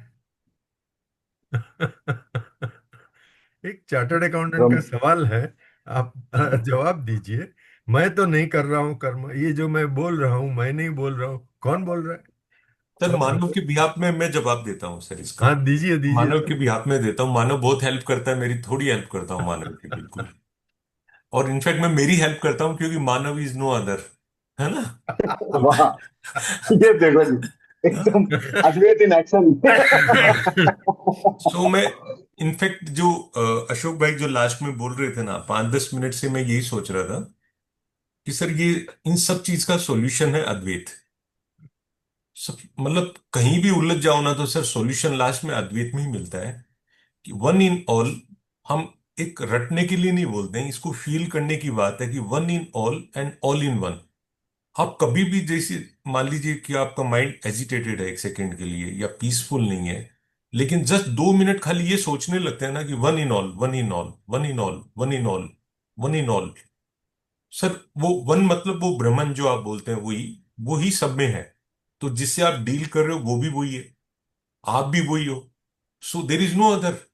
तो जब आप सेवा की और ये इतनी बात करते हैं कि मैंने ये कर दिया वो कर दिया, इसका मतलब आप अद्वैत में नहीं हो, आप द्वैत में हो मतलब। करेक्ट। तो जब आप किसी के लिए करते हो, जब आपके मन में आता है, इसका मतलब कि आप वो अलग है और आप अलग हो एक तरीके से। You are helping yourself in fact. तो उसमें अद्वैत मतलब वो द्वैत की बात ही नहीं है, वो उसका कर्ता भाव ही नहीं है, भोक्ता भाव ही नहीं है, तो वो अपने आप ही सब झंझट खत्म उसके अंदर, सबके सब बिल्कुल उसके अंदर। तो खाली वो भाव में रहने की जरूरत है कि भैया one in all in one, and मैं ब्राह्मण हूं और मेरे सामने वाला ब्राह्मण है। मैं आज सुबह सोच रहा था, जैसे विवेकानंद जी इंग्लिश में बोलते थे, तो उन्होंने कहा था कि you serve the man, serve the god in front of you, या जो सामने जो पुरुष है, या उसका पुरुष का मतलब वो एक पर्सन से, एक्चुअली वो जेंडर स्पेसिफिक नहीं है, मतलब उसके अंदर करेक्ट। Mail correct. फीमेल नहीं है इनफैक्ट। करेक्ट। तो वो कह रहे हैं कि उसके अंदर जो शिव है, उस शिव की आराधना करो आप उसकी बेसिकली। तो वो उसका मतलब वही है सर, कि वो ब्राह्मण के लिए बोल रहे हैं, उन्होंने ब्राह्मण वर्ड यूज नहीं किया है, बट मतलब वही है कि जब उसके अंदर जो शिव है और जो आपके अंदर शिव है वो एक ही है। कोई there are no two Shiv, there are no 700 crore Shiva, actually there are only एक वन ही शिवा, शिव देर आर सब देर इज 700 ओनली करोड़ में है। वन ब्राह्मण। बराबर। तो बराबर। पूरी बात ही खत्म सर, फिर वो गीता एक सेंटेंस में पूरी की पूरी आत्मसात हो जाती है सर उसके अंदर बिल्कुल। मानो तो माफ करना, थोड़ा सा कुछ वो नहीं गलत सही जवाब नहीं, देके क्योंकि वो उसमें आपका नाम ले। नहीं नहीं, आप आपने जो बोला है ना उसमें एक इसका एक एग्जांपल ऐसा होता है कि अगर जैसे अपने जैसे आप बैठे हो अभी और आपके अगर लेफ्ट हैंड में मच्छर बैठा है, मच्छर आया या खुजली आई, लेट्स से हाँ। बेटर एग्जांपल, हम हिंसा की बात नहीं करते अपन, खुजली आई तो आपका राइट हैंड से आप उसकी खुजली करोगे, उसमें कौन करता और कौन भुगता? मतलब राइट हैंड को ऐसा लगेगा थोड़ी कि देखो मैंने तेरी दुख दुख के टाइम पे मैंने तेरी मदद की थी, अब मेरे को खुजली है तू भी मदद करना, नहीं तो मैं तेरे पे आगे तेरे को देख लूंगा, क्योंकि हमारा मतलब एटलीस्ट राइट हैंड और लेफ्ट हैंड दोनों अद्वैत भाव में है, मतलब वो अपने आप को अलग नहीं समझते, इसलिए फिर उसमें करता फूकता और वो एक्शन भी बड़ा स्पॉन्टेनियस होता है, मतलब उसमें किसी को ऑर्डर नहीं देना पड़ता है, जस्ट जैसे मच्छर आया तो आप पाट करके मारोगे, मतलब आपको किसी को ऑर्डर नहीं देना है। तो अगर अद्वैत की फीलिंग है तो फिर ये सेवा का कार्य बड़ा स्पॉन्टेनियस होता है, उसमें आपको अपने आप को हाँ। समझाने की जरूरत नहीं पड़ती, या it just emerges like a spring from somewhere. Actually when it is spontaneous that is the true सेवा। हाँ। अगर हमने सोचा बहुत कुछ और अहमदाबाद में जाके एमबीए किया कि सेवा के फील्ड में, सोशल सर्विस के फील्ड में एमबीए किया, फिर मुझे 2 लाख का पगार चाहिए सेवा करने का, तो वो सब बकवास है। स्पॉन्टेनियसली होगा वही सेवा है। आज हमने रास्ते में चलते साधु को देखा, अपने आप अपना गर्दन झुक जाती है, हाथ से प्रणाम हो जाता है। वो जो स्पॉन्टेनियसली होता है वही सही है। हाँ अशोक भाई आगे चलिए। यस। अगेन मानव जी जो अभी प्रश्न पूछ रहे थे, रश्मिन भाई सॉरी, ये कह रहे थे तो करता कौन है हाँ। अल्टीमेटली 14th और 5th वर्ष में ये इसी का जवाब है। आज तो अच्छा। क्या है कि जो क्वेश्चन आ रहा है और उसके नेक्स्ट श्लोक में उसके जवाब आ रहे हैं, इससे ज्यादा सुंदर बात क्या हो सकती है, कि हाँ। भगवान की रचना इससे बेटर क्या हो सकती है। तो हमने देखा कि जो 13वें श्लोक में देखा कि देही कैसे कंडक्ट करता है, तो क्वेश्चन आता है तो फिर अगर वो कुछ नहीं करता तो करता कौन है, और क्या होता है, कहाँ होता है, क्यों होता है, और करने वाला कौन। तो वो 14 श्लोक में है। 14 श्लोक में व्यष्टि लेवल पे है, 15 श्लोक में समष्टि लेवल पे है, टोटालिटी लेवल पे। तो उसको हम देखते हैं। पहले 14 श्लोक। हम्म। न कर्तृत्वं न कर्माणि लोकस्य सृजति प्रभुः, न कर्म फल संयोगम स्वभावस्तु प्रवर्तते। यहाँ जो वर्ड यूज किया है प्रभु, प्रभु इस विथ रेफरेंस टू इंडिविजुअल आत्मन, आत्मन के लेवल पे बात की गई है। नेक्स्ट श्लोक में द टर्म यूज्ड इज विभु। अब इस विभु हम देखें तो टोटालिटी के हिसाब से, ब्रह्मन के हिसाब से। अब इसका इंग्लिश में ट्रांसलेशन हम देखें कि नाइदर एजेंसी, एजेंसी और इक्विपमेंट और मैकेनिज्म इस तरीके के, जैसे मैं काम करता हूं करने वाला, नाइदर एजेंसी नॉर एक्शन, न करने वाला न कार्य, does the Lord create for the world, वो लॉर्ड भगवान नहीं करते, nor union with the fruits of action, भगवान वो फ्रूट्स ऑफ एक्शन के साथ कनेक्शन भी नहीं करते, but it is the nature that acts, जो नेचर है वो कार्य करता है। थर्ड श्लोक में भी आया था कि आपके कार्य, आपके नेचर की वजह से ही आप सब करते हो, नहीं कश्चित क्षण में परी। नहीं और अशोक उससे भाई, हाँ, अशोक भाई, यस, 5th चैप्टर 14th श्लोक, fourth 5th chapter chapter. 14th श्लोक। हाँ, अभी आपने 14 हाँ। 14 श्लोक की बात की, बराबर है, हम्म। हम्म। कि भगवान कुछ नहीं करते हैं। हाँ? हम्म। अभी 4th चैप्टर में 24वां श्लोक, हाँ। यजमान भी ब्राह्मण है, आहुति भी ब्राह्मण है, अग्नि हाँ। भी ब्राह्मण है, और आहुति देने का कर्म भी ब्राह्मण है। हाँ। तो सब कुछ ब्राह्मण ही है। हाँ। अभी ये बिल्कुल दोनों का विरोधाभास है कि नहीं है? नहीं, बिल्कुल विरोधाभास नहीं है, अच्छा, वो क्योंकि वो तो, समझाइए। जब मैं कहता हूं जब टोटालिटी में उसके अलावा कुछ नहीं है, हम्म। अब इसको दो तरीके से देखने की जरूरत है। तो ये श्लोक में, नेक्स्ट श्लोक में, कि मैं करने वाला नहीं हूं और मैं कर्म फल दाता भी नहीं हूं, वो that will come with reference to atman and Brahman, जब ब्रह्मन की बात कर रहे हैं। क्योंकि Brahman is always, whenever we refer the term Brahman, it is without qualities, it is without gunas, वो कभी कुछ नहीं करते। Whenever I say Ishwar, then the maya comes along with it, when then it is the, वो जो फंक्शन, जब जब हम कर्म फल दाता की बात करेंगे तो भगवान ब्राह्मण कर्म फल दाता नहीं है, वो नेक्स्ट श्लोक में आएगा। पर ईश्वर के पॉइंट ऑफ व्यू से जो कार्य है, जैसे हमने पहले भी डिस्कस किया था, इसी श्लोक में हम डिस्कस करने वाले थे कि my action punishes me, there is nobody sitting elsewhere that is punishes me. तो जो हो रहा है, अब जब इस स्वप्न में कुछ हो रहा हो, एग्जाम्पल पूरा टोटालिटी के पॉइंट ऑफ व्यू से, तो वो करने वाला कौन है? अगर ब्रह्मार्पण हम उसका बेस लेके चलें, तो सब उसी में हो रहा है, एक ही चीज के अंदर हो रहा है।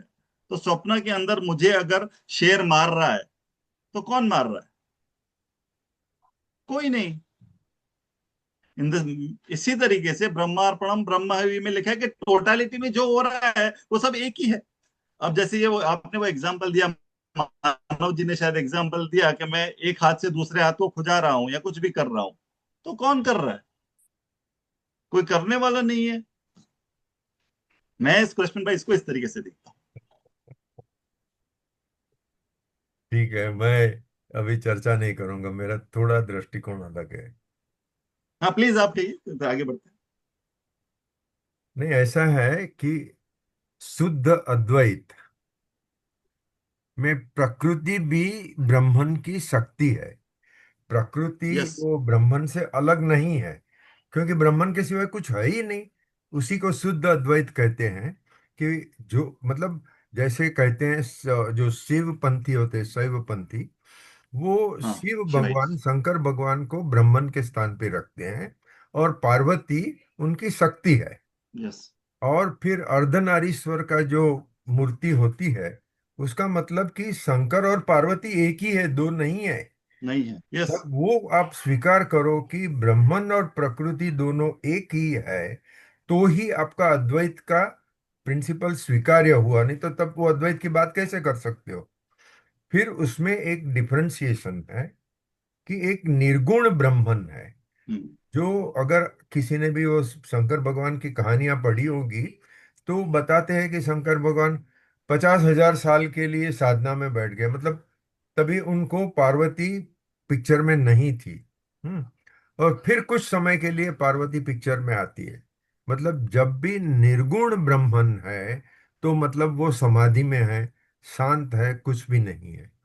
जब वो ब्रह्मन अपनी की हुई माया, उसको माया बोलो, शक्ति बोलो, पार्वती बोलो, कुछ भी हम्म। बोलो, वो प्रकृति बोलो। उसके साथ जब खेलता है, तो उसको सगुण ब्रह्मन बोलते हैं। सगुण यस। ब्रह्मन और निर्गुण ब्रह्मन का ये एक फर्क है। आपने कहा कि सगुण ब्रह्मन, ब्राह्मण और ईश्वर कहा मैंने, बस एक हाँ ही है। बस वो एक ही है, खाली दो शब्द अलग अलग ट्रू। है और कुछ नहीं। मगर सगुण ब्रह्मन में जीव जगत और ईश्वर सब कुछ आ गया। यस। सगुण ब्रह्मन मतलब वो चींटी भी उसमें आ गई, अशोक भाई भी आ गए, रश्मिन भी आ गया, पूरा संसार से लेके हम जिसको ईश्वर मान के ईश्वर की पूजा करते हैं वो भी सगुण ब्रह्मन में आ गया। जड़ तभी भी आ तो गया सर, जो हाँ जड़ जी, चेतन बोलते हैं, तो जड़ भी यस। आ गया उसके अंदर, जो हाँ, जो जड़ चेतन सब कुछ आ गया। ओके। ओके। सगुण ब्रह्मन में जड़ चेतन सब कुछ आ गया, मतलब जो भी है, जो हम अपनी पांच इंद्रियों से अनुभव कर सकते हैं वो सब, और जो हम अनुभव नहीं कर सकते, ऐसी तो कितनी चीजें हैं संसार में जो हम अनुभव नहीं कर सकते। छठा है पांच इंद्रिय से बाद में छठा है मन, फिर हम बोलते हैं हृदय। कृष्ण कुमार जी अपने पिताजी को बहुत प्रेम करते हैं, तो वो प्रेम का अनुभव पांच इंद्रियों से नहीं होता है, मन से भी नहीं होता है, वो हृदय से अनुभव होता है। तो ये आपकी पांच इंद्रियां, मन और हृदय, ये सात के सिवाय भी ऐसी, ये कुदरत की रचना इतनी विशाल है कि हमको पता भी नहीं हमको क्या अनुभव नहीं हो रहा है। मगर जो अनुभव नहीं हो रहा है वो भी सगुण ब्रह्मन का भाग है। ओके। अगर हम वो मांडुक्य उपनिषद की बात करें तो उसमें जो कहते हैं कि वो चतुर्थ करके चार भाग बताए, फिर ये चारों भागों से ऊपर उससे भी विशाल जो है वो ब्रह्मन है। मगर कुछ भी हुआ, कोई भी गुण बीच में आया, तो वो उसको माया कहो, प्रकृति कहो, पार्वती कहो, कुछ भी कहो, वो सगुण ब्रह्मन है। सगुण ब्रह्मन में सब कुछ आ गया। जब प्रलय हो जाएगा, सृष्टि नष्ट हो जाएगी, कुछ भी नहीं रहेगा, और वो समय भी युगों तक चलेगा। वो समय है जब निर्गुण ब्रह्मन, फक्त निर्गुण ब्रह्मन है और कुछ भी नहीं है। अच्छा, वो निर्गुण ब्रह्मन है। हाँ ओके। अश्विन भाई, यस, मैं ऐसा नहीं, पूरे आई फुल्ली एग्री, एंड मैं आल्सो टू से द सेम थिंग। हाँ। 7वें अध्याय में इसी का डिटेलिंग होगा अच्छा अच्छा। जनरली। हाँ, 7वें अध्याय में भगवान जब अपनी परा प्रकृति और अपरा प्रकृति हाँ बताएंगे, हाँ। परा अपरा प्रकृति बताएंगे, उसमें पंच महाभूत आ गए, मन बुद्धि जो भी जड़ कहेंगे, वो कहेंगे कि जो जड़ है that is my lower nature, hmm. जो सेंशियंट है that is my upper nature, भगवान वहां स्वयं कहते हैं। इसीलिए, लेकिन जब भी सेंशियंसी की बात आती है, one that can give life, उसको ब्रह्मन किया जाता है। उसको ब्रह्म, जो जिसमें वो पावर है। बराबर है। जो जड़ है वो हमेशा लोअर लोअर रहेगी। अल्टीमेटली वो, अब उसको जैसे हमने एक एग्जांपल में डिस्कस किया था कि वो जो जड़ है that is magic of magician. जो जड़ है, अगर वो माया की वजह से कुछ क्रिएट हो रहा है ना, maya is nothing but power of that supreme Brahman. Correct, absolutely. उसको सब पावर है, तो उसमें से वो धरती भी आ सकती है, जल भी आ सकता है, स्पेस भी आ सकता है, अग्नि भी आ सकती है, हवा भी आ सकती है, इनका पंचीकरण भी हो सकता है जिससे हम बने, वो सब हो सकता है। बट अगेन, व्हेन आई से कि वो, जब मैं ब्राह्मण की बात करूंगा, that is untouched by this lower prakriti. बराबर। तो वो उसका मैजिशियन का मैजिक है। तो इसीलिए कभी कभी हम इसको दो के तरह देखते हैं। हाँ। बाकी वो जब 7वें अध्याय में वो खुद ही कहेंगे कि that is my lower nature. जब मैं, जो भी चीज जड़ है वो मेरी लोअर नेचर में आती है। जो मेरा higher nature is that sentient being, जिसको हम ब्राह्मण के पॉइंट ऑफ व्यू से देखते हैं। जस्ट ए स्मॉल थिंग, बाकी मेरे ख्याल मुझे नहीं लगता। So, हाँ, so I'll just, so when we say Brahman, that is a Sagun Brahman only we are talking about. We are not talking about anything else. When we say Brahman, that is without qualities, Brahma. Always without qualities generally. And when we add with maya, the term used is Ishwar. તૃપ્તિબેન, I will try to clarify. તમે ઘણી વખત વાંચ્યું હશે, હા, એમાં સામાન્ય લોકો ઈશ્વર શબ્દ વાપરે છે. સામાન્ય ભાષામાં ઈશ્વર અને બ્રહ્મનને અલગ નથી ગણતા. આ અદ્વૈત વેદાંતની વાત કરો તો Brahman is above everything, even gods. Okay. Yeah. So what we were discussing about Sagun Brahman and Nirgun Brahman. So that's why I was just saying that when we talk of, when it's a Brahman, it's a Brahman, Sagun Brahman. When we are talking of, we are not talking of Nirgun Brahman. No, no, no, no, not correct. Please understand. See, first of all, Sagun and Nirgun are two aspects of the same entity. हाँ, जैसे तृप्ति बहन is a chartered accountant, is one aspect of her character, her personality. Trupti Ben is a mother, that is the second aspect. Trupti Ben is the wife, that is the third aspect. Same way, one person would have 10 different aspects. If you go on listing out, there will be 10 different aspects. Now, in now the Trupti Ben's illustration is over here. Okay. So, Brahman के दो aspect है main. एक निर्गुण, वो शांति से पड़ा है युगों तक. युगों तक मतलब कि एक युग मतलब 240 मिलियन ईयर्स, ऐसा मैंने किधर पढ़ा था. I don't know whether I am right और रॉन्ग, बट कहीं पढ़ा था. तो 240 मिलियन ईयर्स में अगर एक युग हुआ, ऐसे कई युगों तक वो निर्गुण ब्रह्मन शांति से पड़ा है. और अगर शैव पंथी आप हो तो बोलेंगे शंकर भगवान समाधि में है. ठीक है. और जब शंकर भगवान जागृत हुए, उन्होंने पार्वती के साथ, ये सब फिर माइथोलॉजी हो जाती है.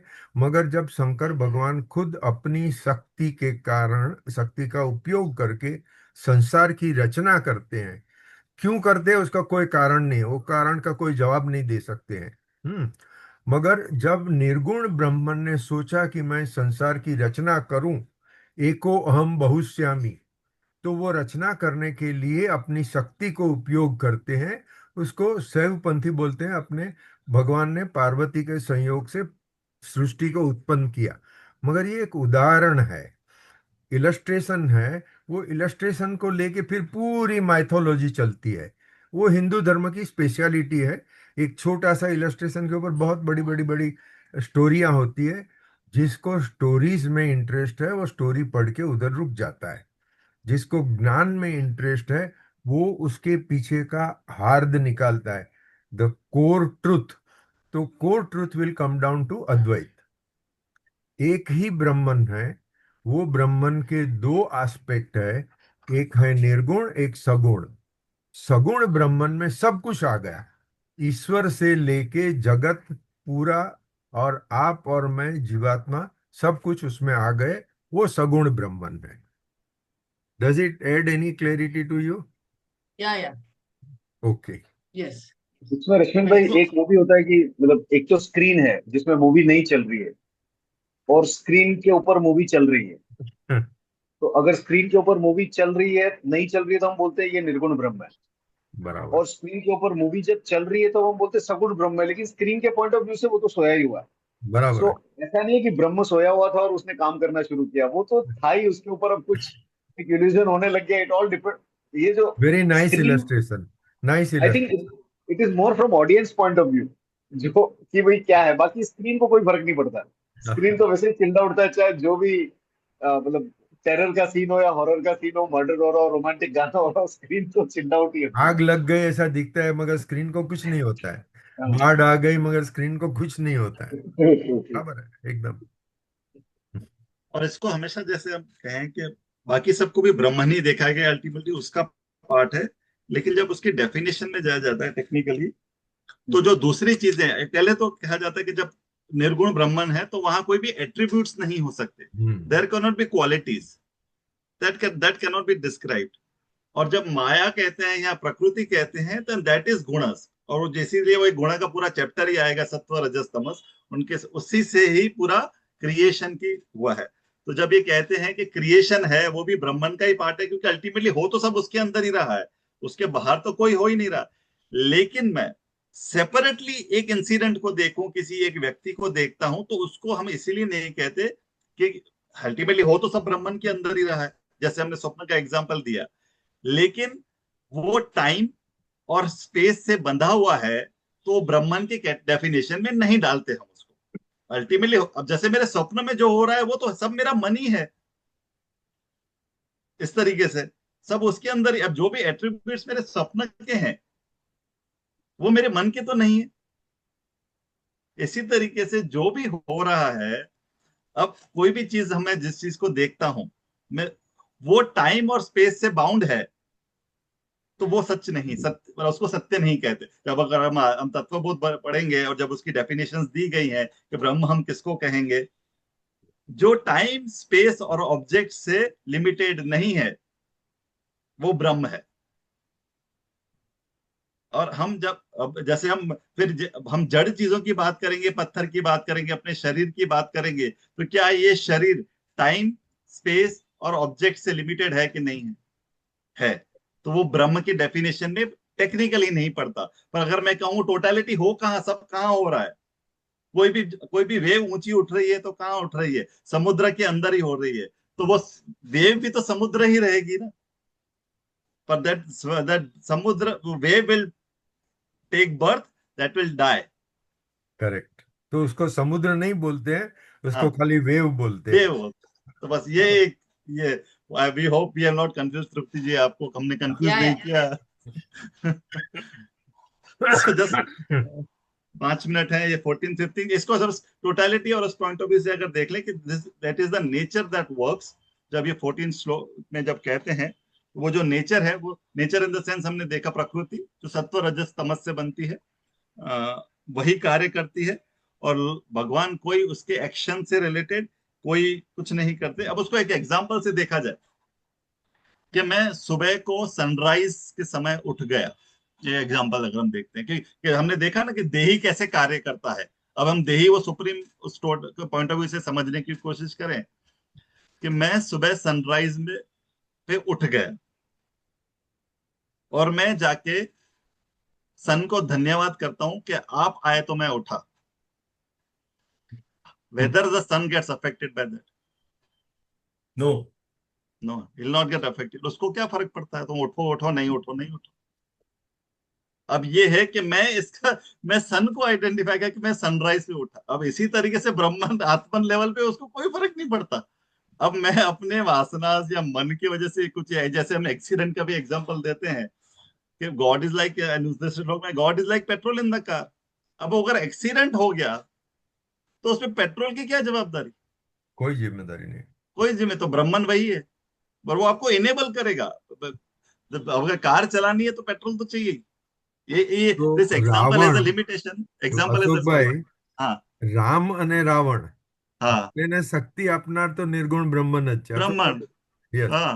यस। કંસ અને કૃષ્ણ, हाँ, કૌરવ અને बिल्कुल। પાંડવ, એ બધાને શક્તિ આપનાર તો એક જ તત્व છે। यस। यस। तो इसमें वो एक ब्रह्म। एक एक क्वेश्चन ये आता है कि जैसे आपने बताया कि ब्रह्म तो कॉमन ही है, तो उसको अपन डिस्कशन में भी बाहर रखते हैं, हालांकि हम उसी में डिस्कशन कर रहे हैं। लेकिन एक कई बार बोलते हैं कि इंटरनल कंट्रोलर, या जैसे कर्म फल दाता, एक ऐसा शब्द कई बार आता है गीता में, आता है, पता नेक्स्ट नहीं श्लोक। बट व्यू वर्ड है। अच्छा, नेक्स्ट इसी श्लोक। में है? इसी ओ मैंने आपको अच्छा। वही कहा, 14 श्लोक अच्छा में ये था, हमने अच्छा। इंडिविजुअल लेवल पे बात की। हाँ हाँ।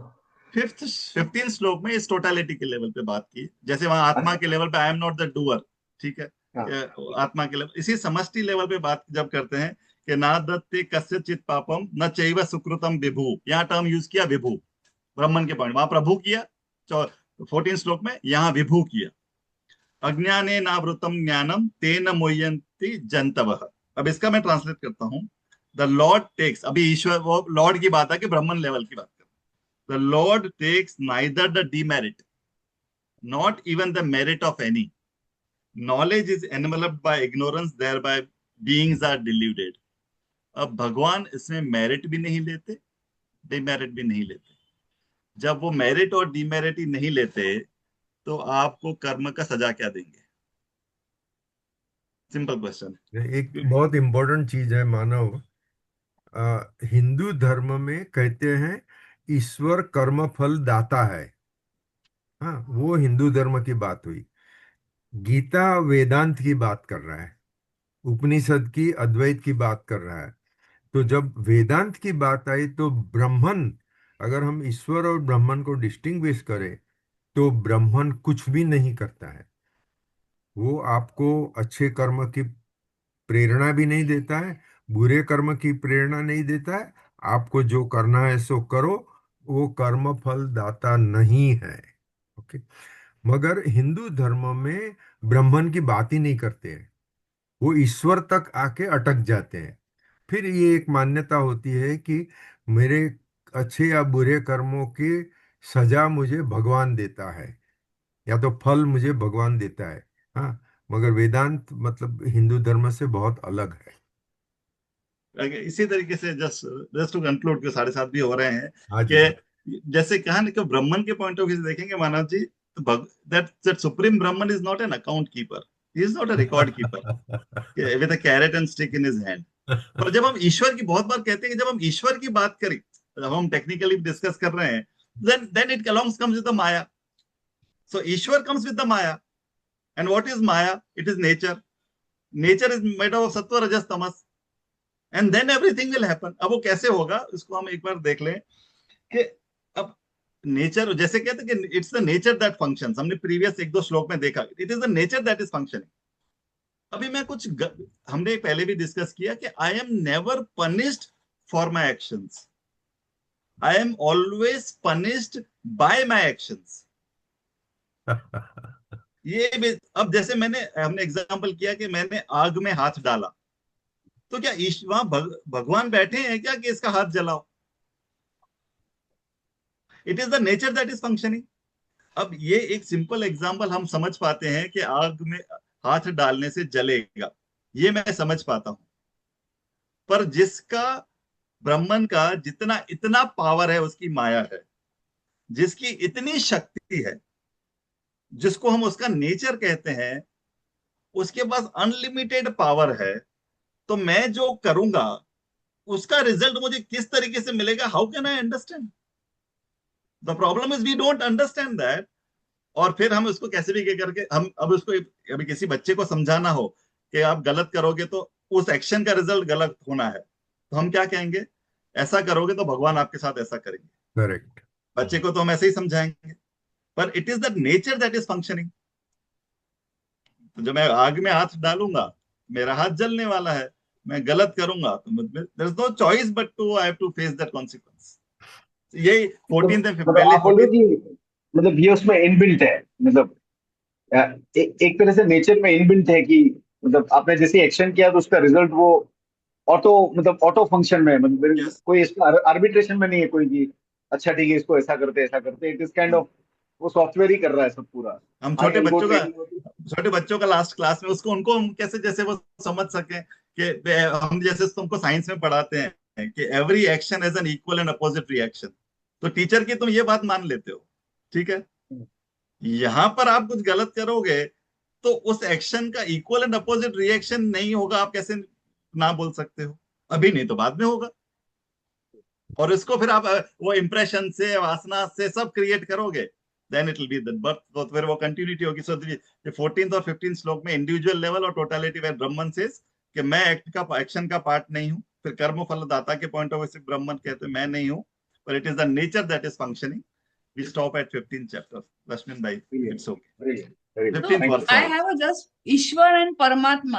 When we the use of Ishwar, the word Ishwar and Paramatma is different. You mean to say Ishwar comes with Maya, and Paramatma is the supreme power. Like no I think Triptiben, Ishwar Paramatma આ બધું ભગવાન સુધી રાખો. Brahman is Brahman બસ. the Paramatma is not Brahman. No, Paramatma is not Brahman. Paramatma is one level below Brahman. Because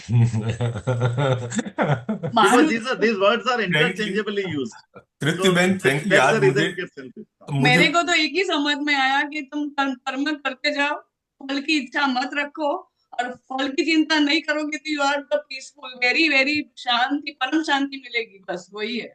Perfect. બરાબર છે. That is the key. Yeah. The key. Ashok इसके भाई, अलावा तो कुछ बाकी नहीं रहता है, मतलब ऐसा हो जाए तो अपना सब काम हो जाएगा। हाँ अशोक भाई, हाँ, सबसे अच्छा आपका जो कंक्लूसिव रिमार्क्स था, प्रकृति का जो नियम है वो तो आपको भुगतना ही पड़ेगा। आग में हाथ डालोगे तो आग जलेगा, अशुभ कर्म करोगे तो उसका फल अवश्य मिलेगा। ऊपर वाला कोई कंप्यूटर लेके बैठा नहीं है, आपका ही एक्शन का रिएक्शन है। तो very nice, very nice, very Yes, nice, sir. Very very profound profound. Yes. Yes. I think पूरा अर्क है उसमें आ जाता है ऑल द डिफरेंसेस। बाकी ब्राह्मण समझो, ईश्वर समझो, मत समझो, आनंद करो, Yes. लेकिन ये चीज है वो समझो बहुत हो गया। सही बात है। ब्रह्मन और इससे कोई ईश्वर और बात इसकी नहीं है। चर्चा इंटेलेक्चुअल्स बाकी जो अगर चलती रहती है। परमात्मा, ब्रह्मन, तुम ब्रह्म, मैं ब्रह्म, तो वो तो भ्रम पैदा करता है। वो सॉल्यूशन सही नहीं ला रहा है, सही लेकिन है, जो बिल्कुल लास्ट लाइन था वो पूरा सॉल्यूशन आ गया है। बढ़िया। अशोक थैंक यू भाई, वेरी आपकी मच। एक स्टेटमेंट से बहुत सारे लोगों को टेक अवे मिल गया एक्चुअली। अरे लास्ट वाला जो क्लैरिटी, स्टेटमेंट था ना, पावर एकदम क्लैरिटी आ गई है। पंच पंच लाइन लाइन। एकदम। क्योंकि अगर सब ब्राह्मण है तो फिर पाप पुण्य ये सब निकल जाता है ना, आनंद यस करो, कुछ ही के भी छुरा मार दो, कोई प्रॉब्लम नहीं है। लेकिन ये जो प्रकृति की बात थी कि भाई आप जो एक्शन करते हो उसका रिजल्ट मिलने वाला है, आग में हाथ डालोगे तो आपका हाथ जलेगा ही, चलेगा।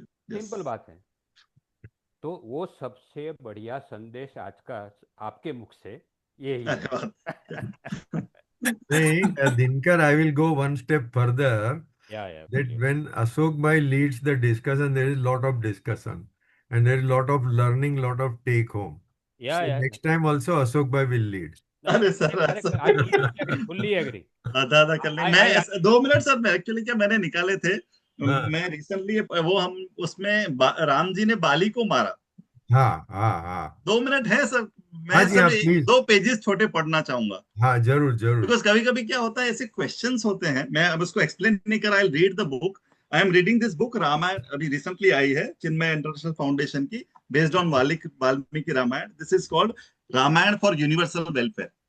ओके तो ओके। उसमें छोटी सी बुक है, हाँ उसमें कुछ एपिसोड्स हैं, और ये भी एक कहते हैं जैसे वाल्मीकि रामायण में से ही है। तो बाली को जब राम जी मारते हैं तो वो बाली उनको कुछ प्रश्न करता है और राम जी उसका उत्तर देते हैं। तो अगर आपकी परमिशन हो तो मैं जस्ट इसको पढ़ लूं। Yes please please yes go ahead please. Bali spoke, जब तीर लगने के बाद Bali spoke harsh words to Rama. Yes you are the son of a king, you are well known, what benefit are you getting by killing me covertly? You did not fight me directly. All beings say that Rama is noble by birth, a strict follower of vows and religious practices, truthful, kind, strong, and brave. Controlling sense organs, controlling the mind, compassion, dharma, truthfulness, prowess, and punishing those who do crimes are the qualities of a king. You should not have killed me when I was fighting another person. As I knew this, I came to fight Sugriva in spite of my wife Tara's objection. Now I understand that you are a sinner and not abiding by dharma. I have not done any crime or bad deed in your city or country. Why do you kill me without my doing any offense? ये कहते हैं, थोड़ा और आगे मैं थोड़ा skip करता हूँ. Hiding yourself, you shot a fatal arrow at me. How can you be the savior of a land?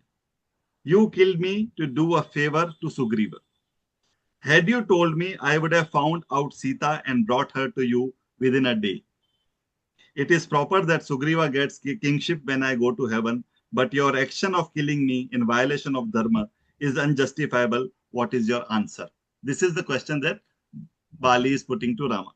पर एक हम अगर बैकग्राउंड में भी देखें कि हमारे साथ इसी परिस्थिति हुई हो कि जहां जिसकी वाइफ किडनैप हो गई हो, वो व्यक्ति क्या उस व्यक्ति से हाथ मिलाएगा जिसने किसी दूसरे की वाइफ किडनैप की हो? पहले हम इस एक्शन से पहले एक बैकग्राउंड भी थोड़ा अगर हम देख लें कि वो सुग्रीव से हाथ मिलाता है, बाली से हाथ नहीं मिलाता, क्योंकि इसकी वाइफ, राम जी की वाइफ किडनैप है, तो उसने भी किसी की वाइफ किडनैप की है, तो वो तो हो नहीं सकता। अब आगे राम जी Tara, कहते हैं, if I'm not mistaken, Tara was Sugriva's wife. Yes तारावा Yes, Sugriva yes, wife, yes, वो yes, आगे yes. कहेंगे। देन रामा हर्ड, जस्ट छोटा सा और है, Rama heard all this patiently and replied, without understanding dharma, artha, kama, and customs, you are scolding me. This land belongs to the Ishvakuk race. Now righteous Bharata is protecting it. Other kings and I are implementing dharma as directed by him. We punish those who break the dharma. Don't you like to know why I killed you? You violated the rules of dharma and, falling a prey to lust, forcefully took your brother's wife and made her your wife. For that crime, I gave you the punishment. Can a Kshatriya like me excuse that crime? Codes of laws have prescribed death penalty to those who engage in sensual relations with one's own daughter, sister, and younger brother's wife. Sugriva entered into a treaty with me to regain his kingdom and wife. I had a promise in the midst of monkeys. How could I break my promise? Manu had stated that a man punished by a king for a sin committed would go to heaven. A thief thus punished will be free of his sin. If the king does not punish the culprit, his sin will get attached to the king. I am doing my duty dictated by dharma as it has been traditionally practiced. Without understanding that, you find fault with me. Then Bali had no ill will against Rama. He requested the protection of his son Angada and Sugriva's good treatment of his wife Tara. अब यहाँ ये है कि पूरा कभी कभी ऐसा हम देखें कि जब बाली हैड नो, मेरा सर इतना ही मैं कहूंगा, Bali had no ill will against Rama, पर कभी कभी क्या होता है, हमारा प्रश्न ही नहीं छूटता। I want to stop there कि कभी कभी हमारा प्रश्न नहीं छूटता। Sorry, Ashok bhai, you'll have to elaborate your last sentence. नहीं नहीं, बहुत बार हम कभी क्या होता है कि हमने राम जी को देखा कि उस मर्यादा का पालन करते हुए, हाँ हाँ, हर चीज मर्यादा पुरुषोत्तम है वो तो। मर्यादा पुरुषोत्तम है। तो बहुत बार ऐसा होता है कि हम वो एक प्रश्न लेके बैठते हैं ना, तो जब हम, मेरा ऐसा मानना है कि जब हम इस नॉलेज पे चढ़ रहे हैं ना, तो कभी कभी वो प्रश्न हमको अच्छा वो वाइब्स नहीं देता, आज के लैंग्वेज में बोले कि वो मजा नहीं आता। लेकिन अगर हमको आगे प्रोग्रेस करना है ना, आगे बढ़ना है, तो उस प्रश्न का जैसे किसी हमारे ग्रंथों में या शास्त्रों में या किसी गुरुजन से या किसी सीनियर से उसका जवाब मिल जाता है, तो उसके बाद उस प्रश्न को छोड़ देना चाहिए। हाँ, मेरा ये मानना है। नहीं भाई, बराबर। अशोक भाई, हाँ। इसमें क्या है कि राम कृष्ण को अगर हम मनुष्य समझे तो ये जवाब नहीं मिलेगा। अगर उसको अवतार समझे तो कोई इनकी एक्शन चैलेंज करने की जरूरत ही नहीं है। जरूरत ही नहीं। यस। क्योंकि कृष्ण की लाइफ में भी इतने विरोधाभास अपने को देखने को मिलेंगे, मिलेंगे। रामचंद्र जी में भी विरोधाभास देखने को मिलेंगे।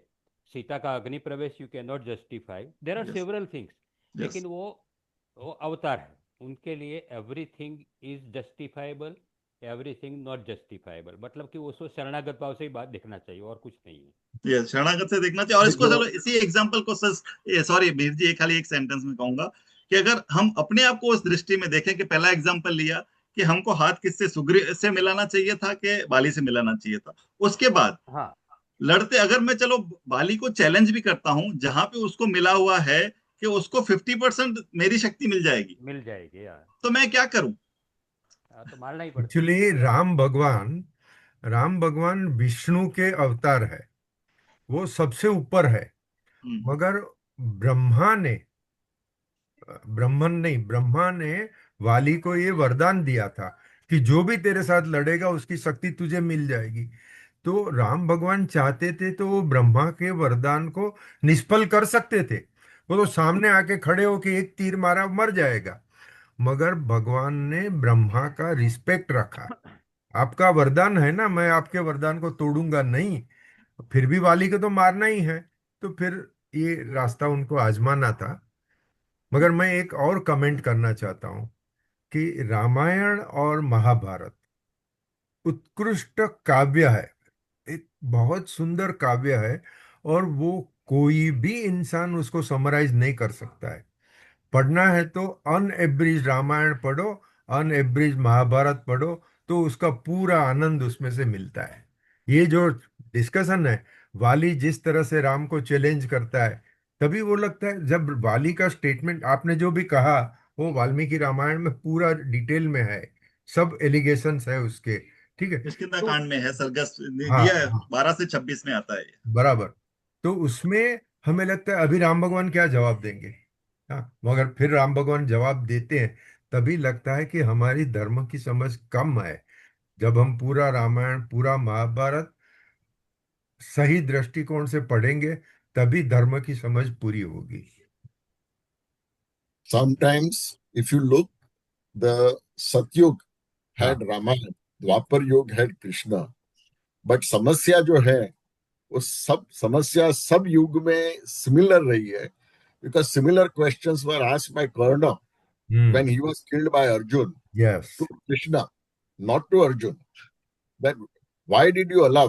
अगर आप कहते हैं कि आप धर्म के संस्थापक है, तो ये कौन सा धर्म हो गया? तभी again Krishna tells him and guides him. the solutions of the answers है, they are pretty similar. It cannot be बराबर। just one absolute.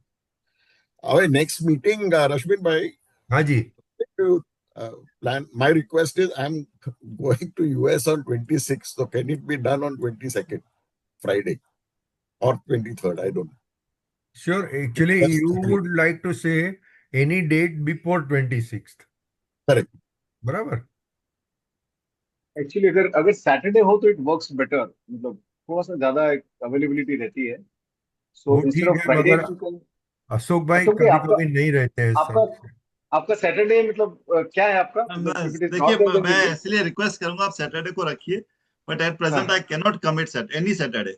मैं हाँ, सैटरडे ठीक है पहले ठीक है, कमिट नहीं कर सकता, नहीं नहीं, so then it is Friday. Please. Because मैं, जैसे लास्ट टाइम अपनी बात हुई थी रश्मिन भाई से, मैंने कहा मैं इस हाँ सैटरडे को रहूं, पर मैं पहले नहीं कह सकता सैटरडे के लिए, प्लीज। हाँ, बराबर। ठीक है। नहीं तो फिर फ्राइडे को ही रखो। फ्राइडे को फ्राइडे रखो। 6 o'clock। Avis, हाँ, Avis, तो 22nd, will it be all right? 22nd Friday yes, Friday मेरे हिसाब सर। से तो बराबर है। ठीक है, सबके लिए बराबर है। 22 अगस्त यस, फ्राइडे। हाँ, ठीक है, बाईस। 22 Thank you. अगस्त को रख देंगे। Okay. Very interesting, Ashok bhai. Thank you. बहुत थैंक यू बहुत टू अच्छा थैंक यू लगा। टू रश्मिन भाई एंड ऑल ऑफ यू कि मैंने फिर से पढ़ा उसके लिए। Thank you so much. नहीं, बहुत इंटरेस्टिंग डिस्कशन रहा आज, पूरी 1.25 घंटे तो ऑलमोस्ट। हम आपको बहुत एंड पढ़ाएंगे, चिंता मत कीजिए। रश्मिन भाई है ना। हाँ, कोई थैंक चिंता यू वेरी मच। नहीं। Thank you so much and pranams to all. Thank you so Rashmi, much. एक सेकंड लूंगा खाली। हाँ, रश्मिन भाई से जब हम सुनते हैं ना, तो उन्होंने अलग अलग कई सारी चीजें बताई है, तो हमारी कई फैकल्टीज खुल गई। कई बार हम तलवार निकाल के रखते हैं, कई बार भाला बर्छी निकाल के रखते हैं। तो अशोक भाई तो एक फ्लो में चलते रहे उसके अंदर, तो शायद हमारे हथियारों की जरूरत नहीं पड़ी उसके अंदर। तो जो अशोक भाई समझाए वो सीधे सीधे समझ लिए हम तो। मैंने शायद फिर ऐसा हुआ कि मैंने आपको शायद बोलने का मौका ही नहीं दिया, मुझे माफ करना उसके लिए, नहीं नहीं, प्लीज। ऐसा नहीं, मतलब हमें हमें ऐसे प्रोवोक नहीं किया। जैसे अभी दिनकर भाई ने लास्ट में क्या बोला आपने पता है, समराइज करते हुए? Yes yes. ब्रह्मन है नहीं है, अद्वैत है नहीं है, ये है नहीं है, अपने को सारी है। मतलब कि भी काम सही की सही चीज मिल गई, टेक अवे। आदमी कुछ भी करता है तो क्यों करता है कोई भी काम? सही सही मतलब लास्ट में उसको एक संतुष्टि का भाव तो होना चाहिए, होना उसके चाहिए। मन में शांति का भाव तो होना चाहिए। ज्ञान अपनी जगह है, नॉलेज जो है अपना, उसका एक रोल है, इंपॉर्टेंट है। बिल्कुल। लेकिन आप सब कुछ कर कर आगे लास्ट में मन आपका दुखी है, संतुष्टि नहीं है, तो फिर आप थोड़े एक डिप्राइव्ड से फील करते हो उसके अंदर। तो थोड़ा सा वो रहता है। लेकिन हमें चाहिए, हमें रश्मिन भाई रहते हैं, आप दोनों की बातचीत सुनते हैं तो हमें लगता है शायद बस इससे बढ़िया क्या सुने अब आपको। बिल्कुल जैसे आज के दिन, जैसे ईश्वर हम सब पैरेलल मान रहा था, मैं खुद ब्रह्मन ईश्वर, तो आज पहली बार मुझे लगा कि शायद ये है एक ही, लेकिन थोड़ी एक एक नोच ऊपर नीचे वाली चीज हो गई जैसे। तो वो एक नया टेक अवे था। अब उसके ऊपर फर्दर आगे और समझेंगे, सीखेंगे, प्रकाश देखेंगे। जी, परमहंस जी तो कहते हैं कि ब्रह्मन सगुण भी है, निर्गुण भी है, और भी बहुत कुछ है। अभी उसको चैलेंज नहीं कर सकते परमहंस जी को। With without and beyond. हाँ यार, और भी बहुत कुछ है, निर्गुण विथ भी है, विदाउट एंड सगुण भी बियॉन्ड। है। हाँ। हाँ, तो अभी ठीक है। Okay, good night. Good good thank night. You. Night, good night, thank नमस्ते। यू अशोक भाई।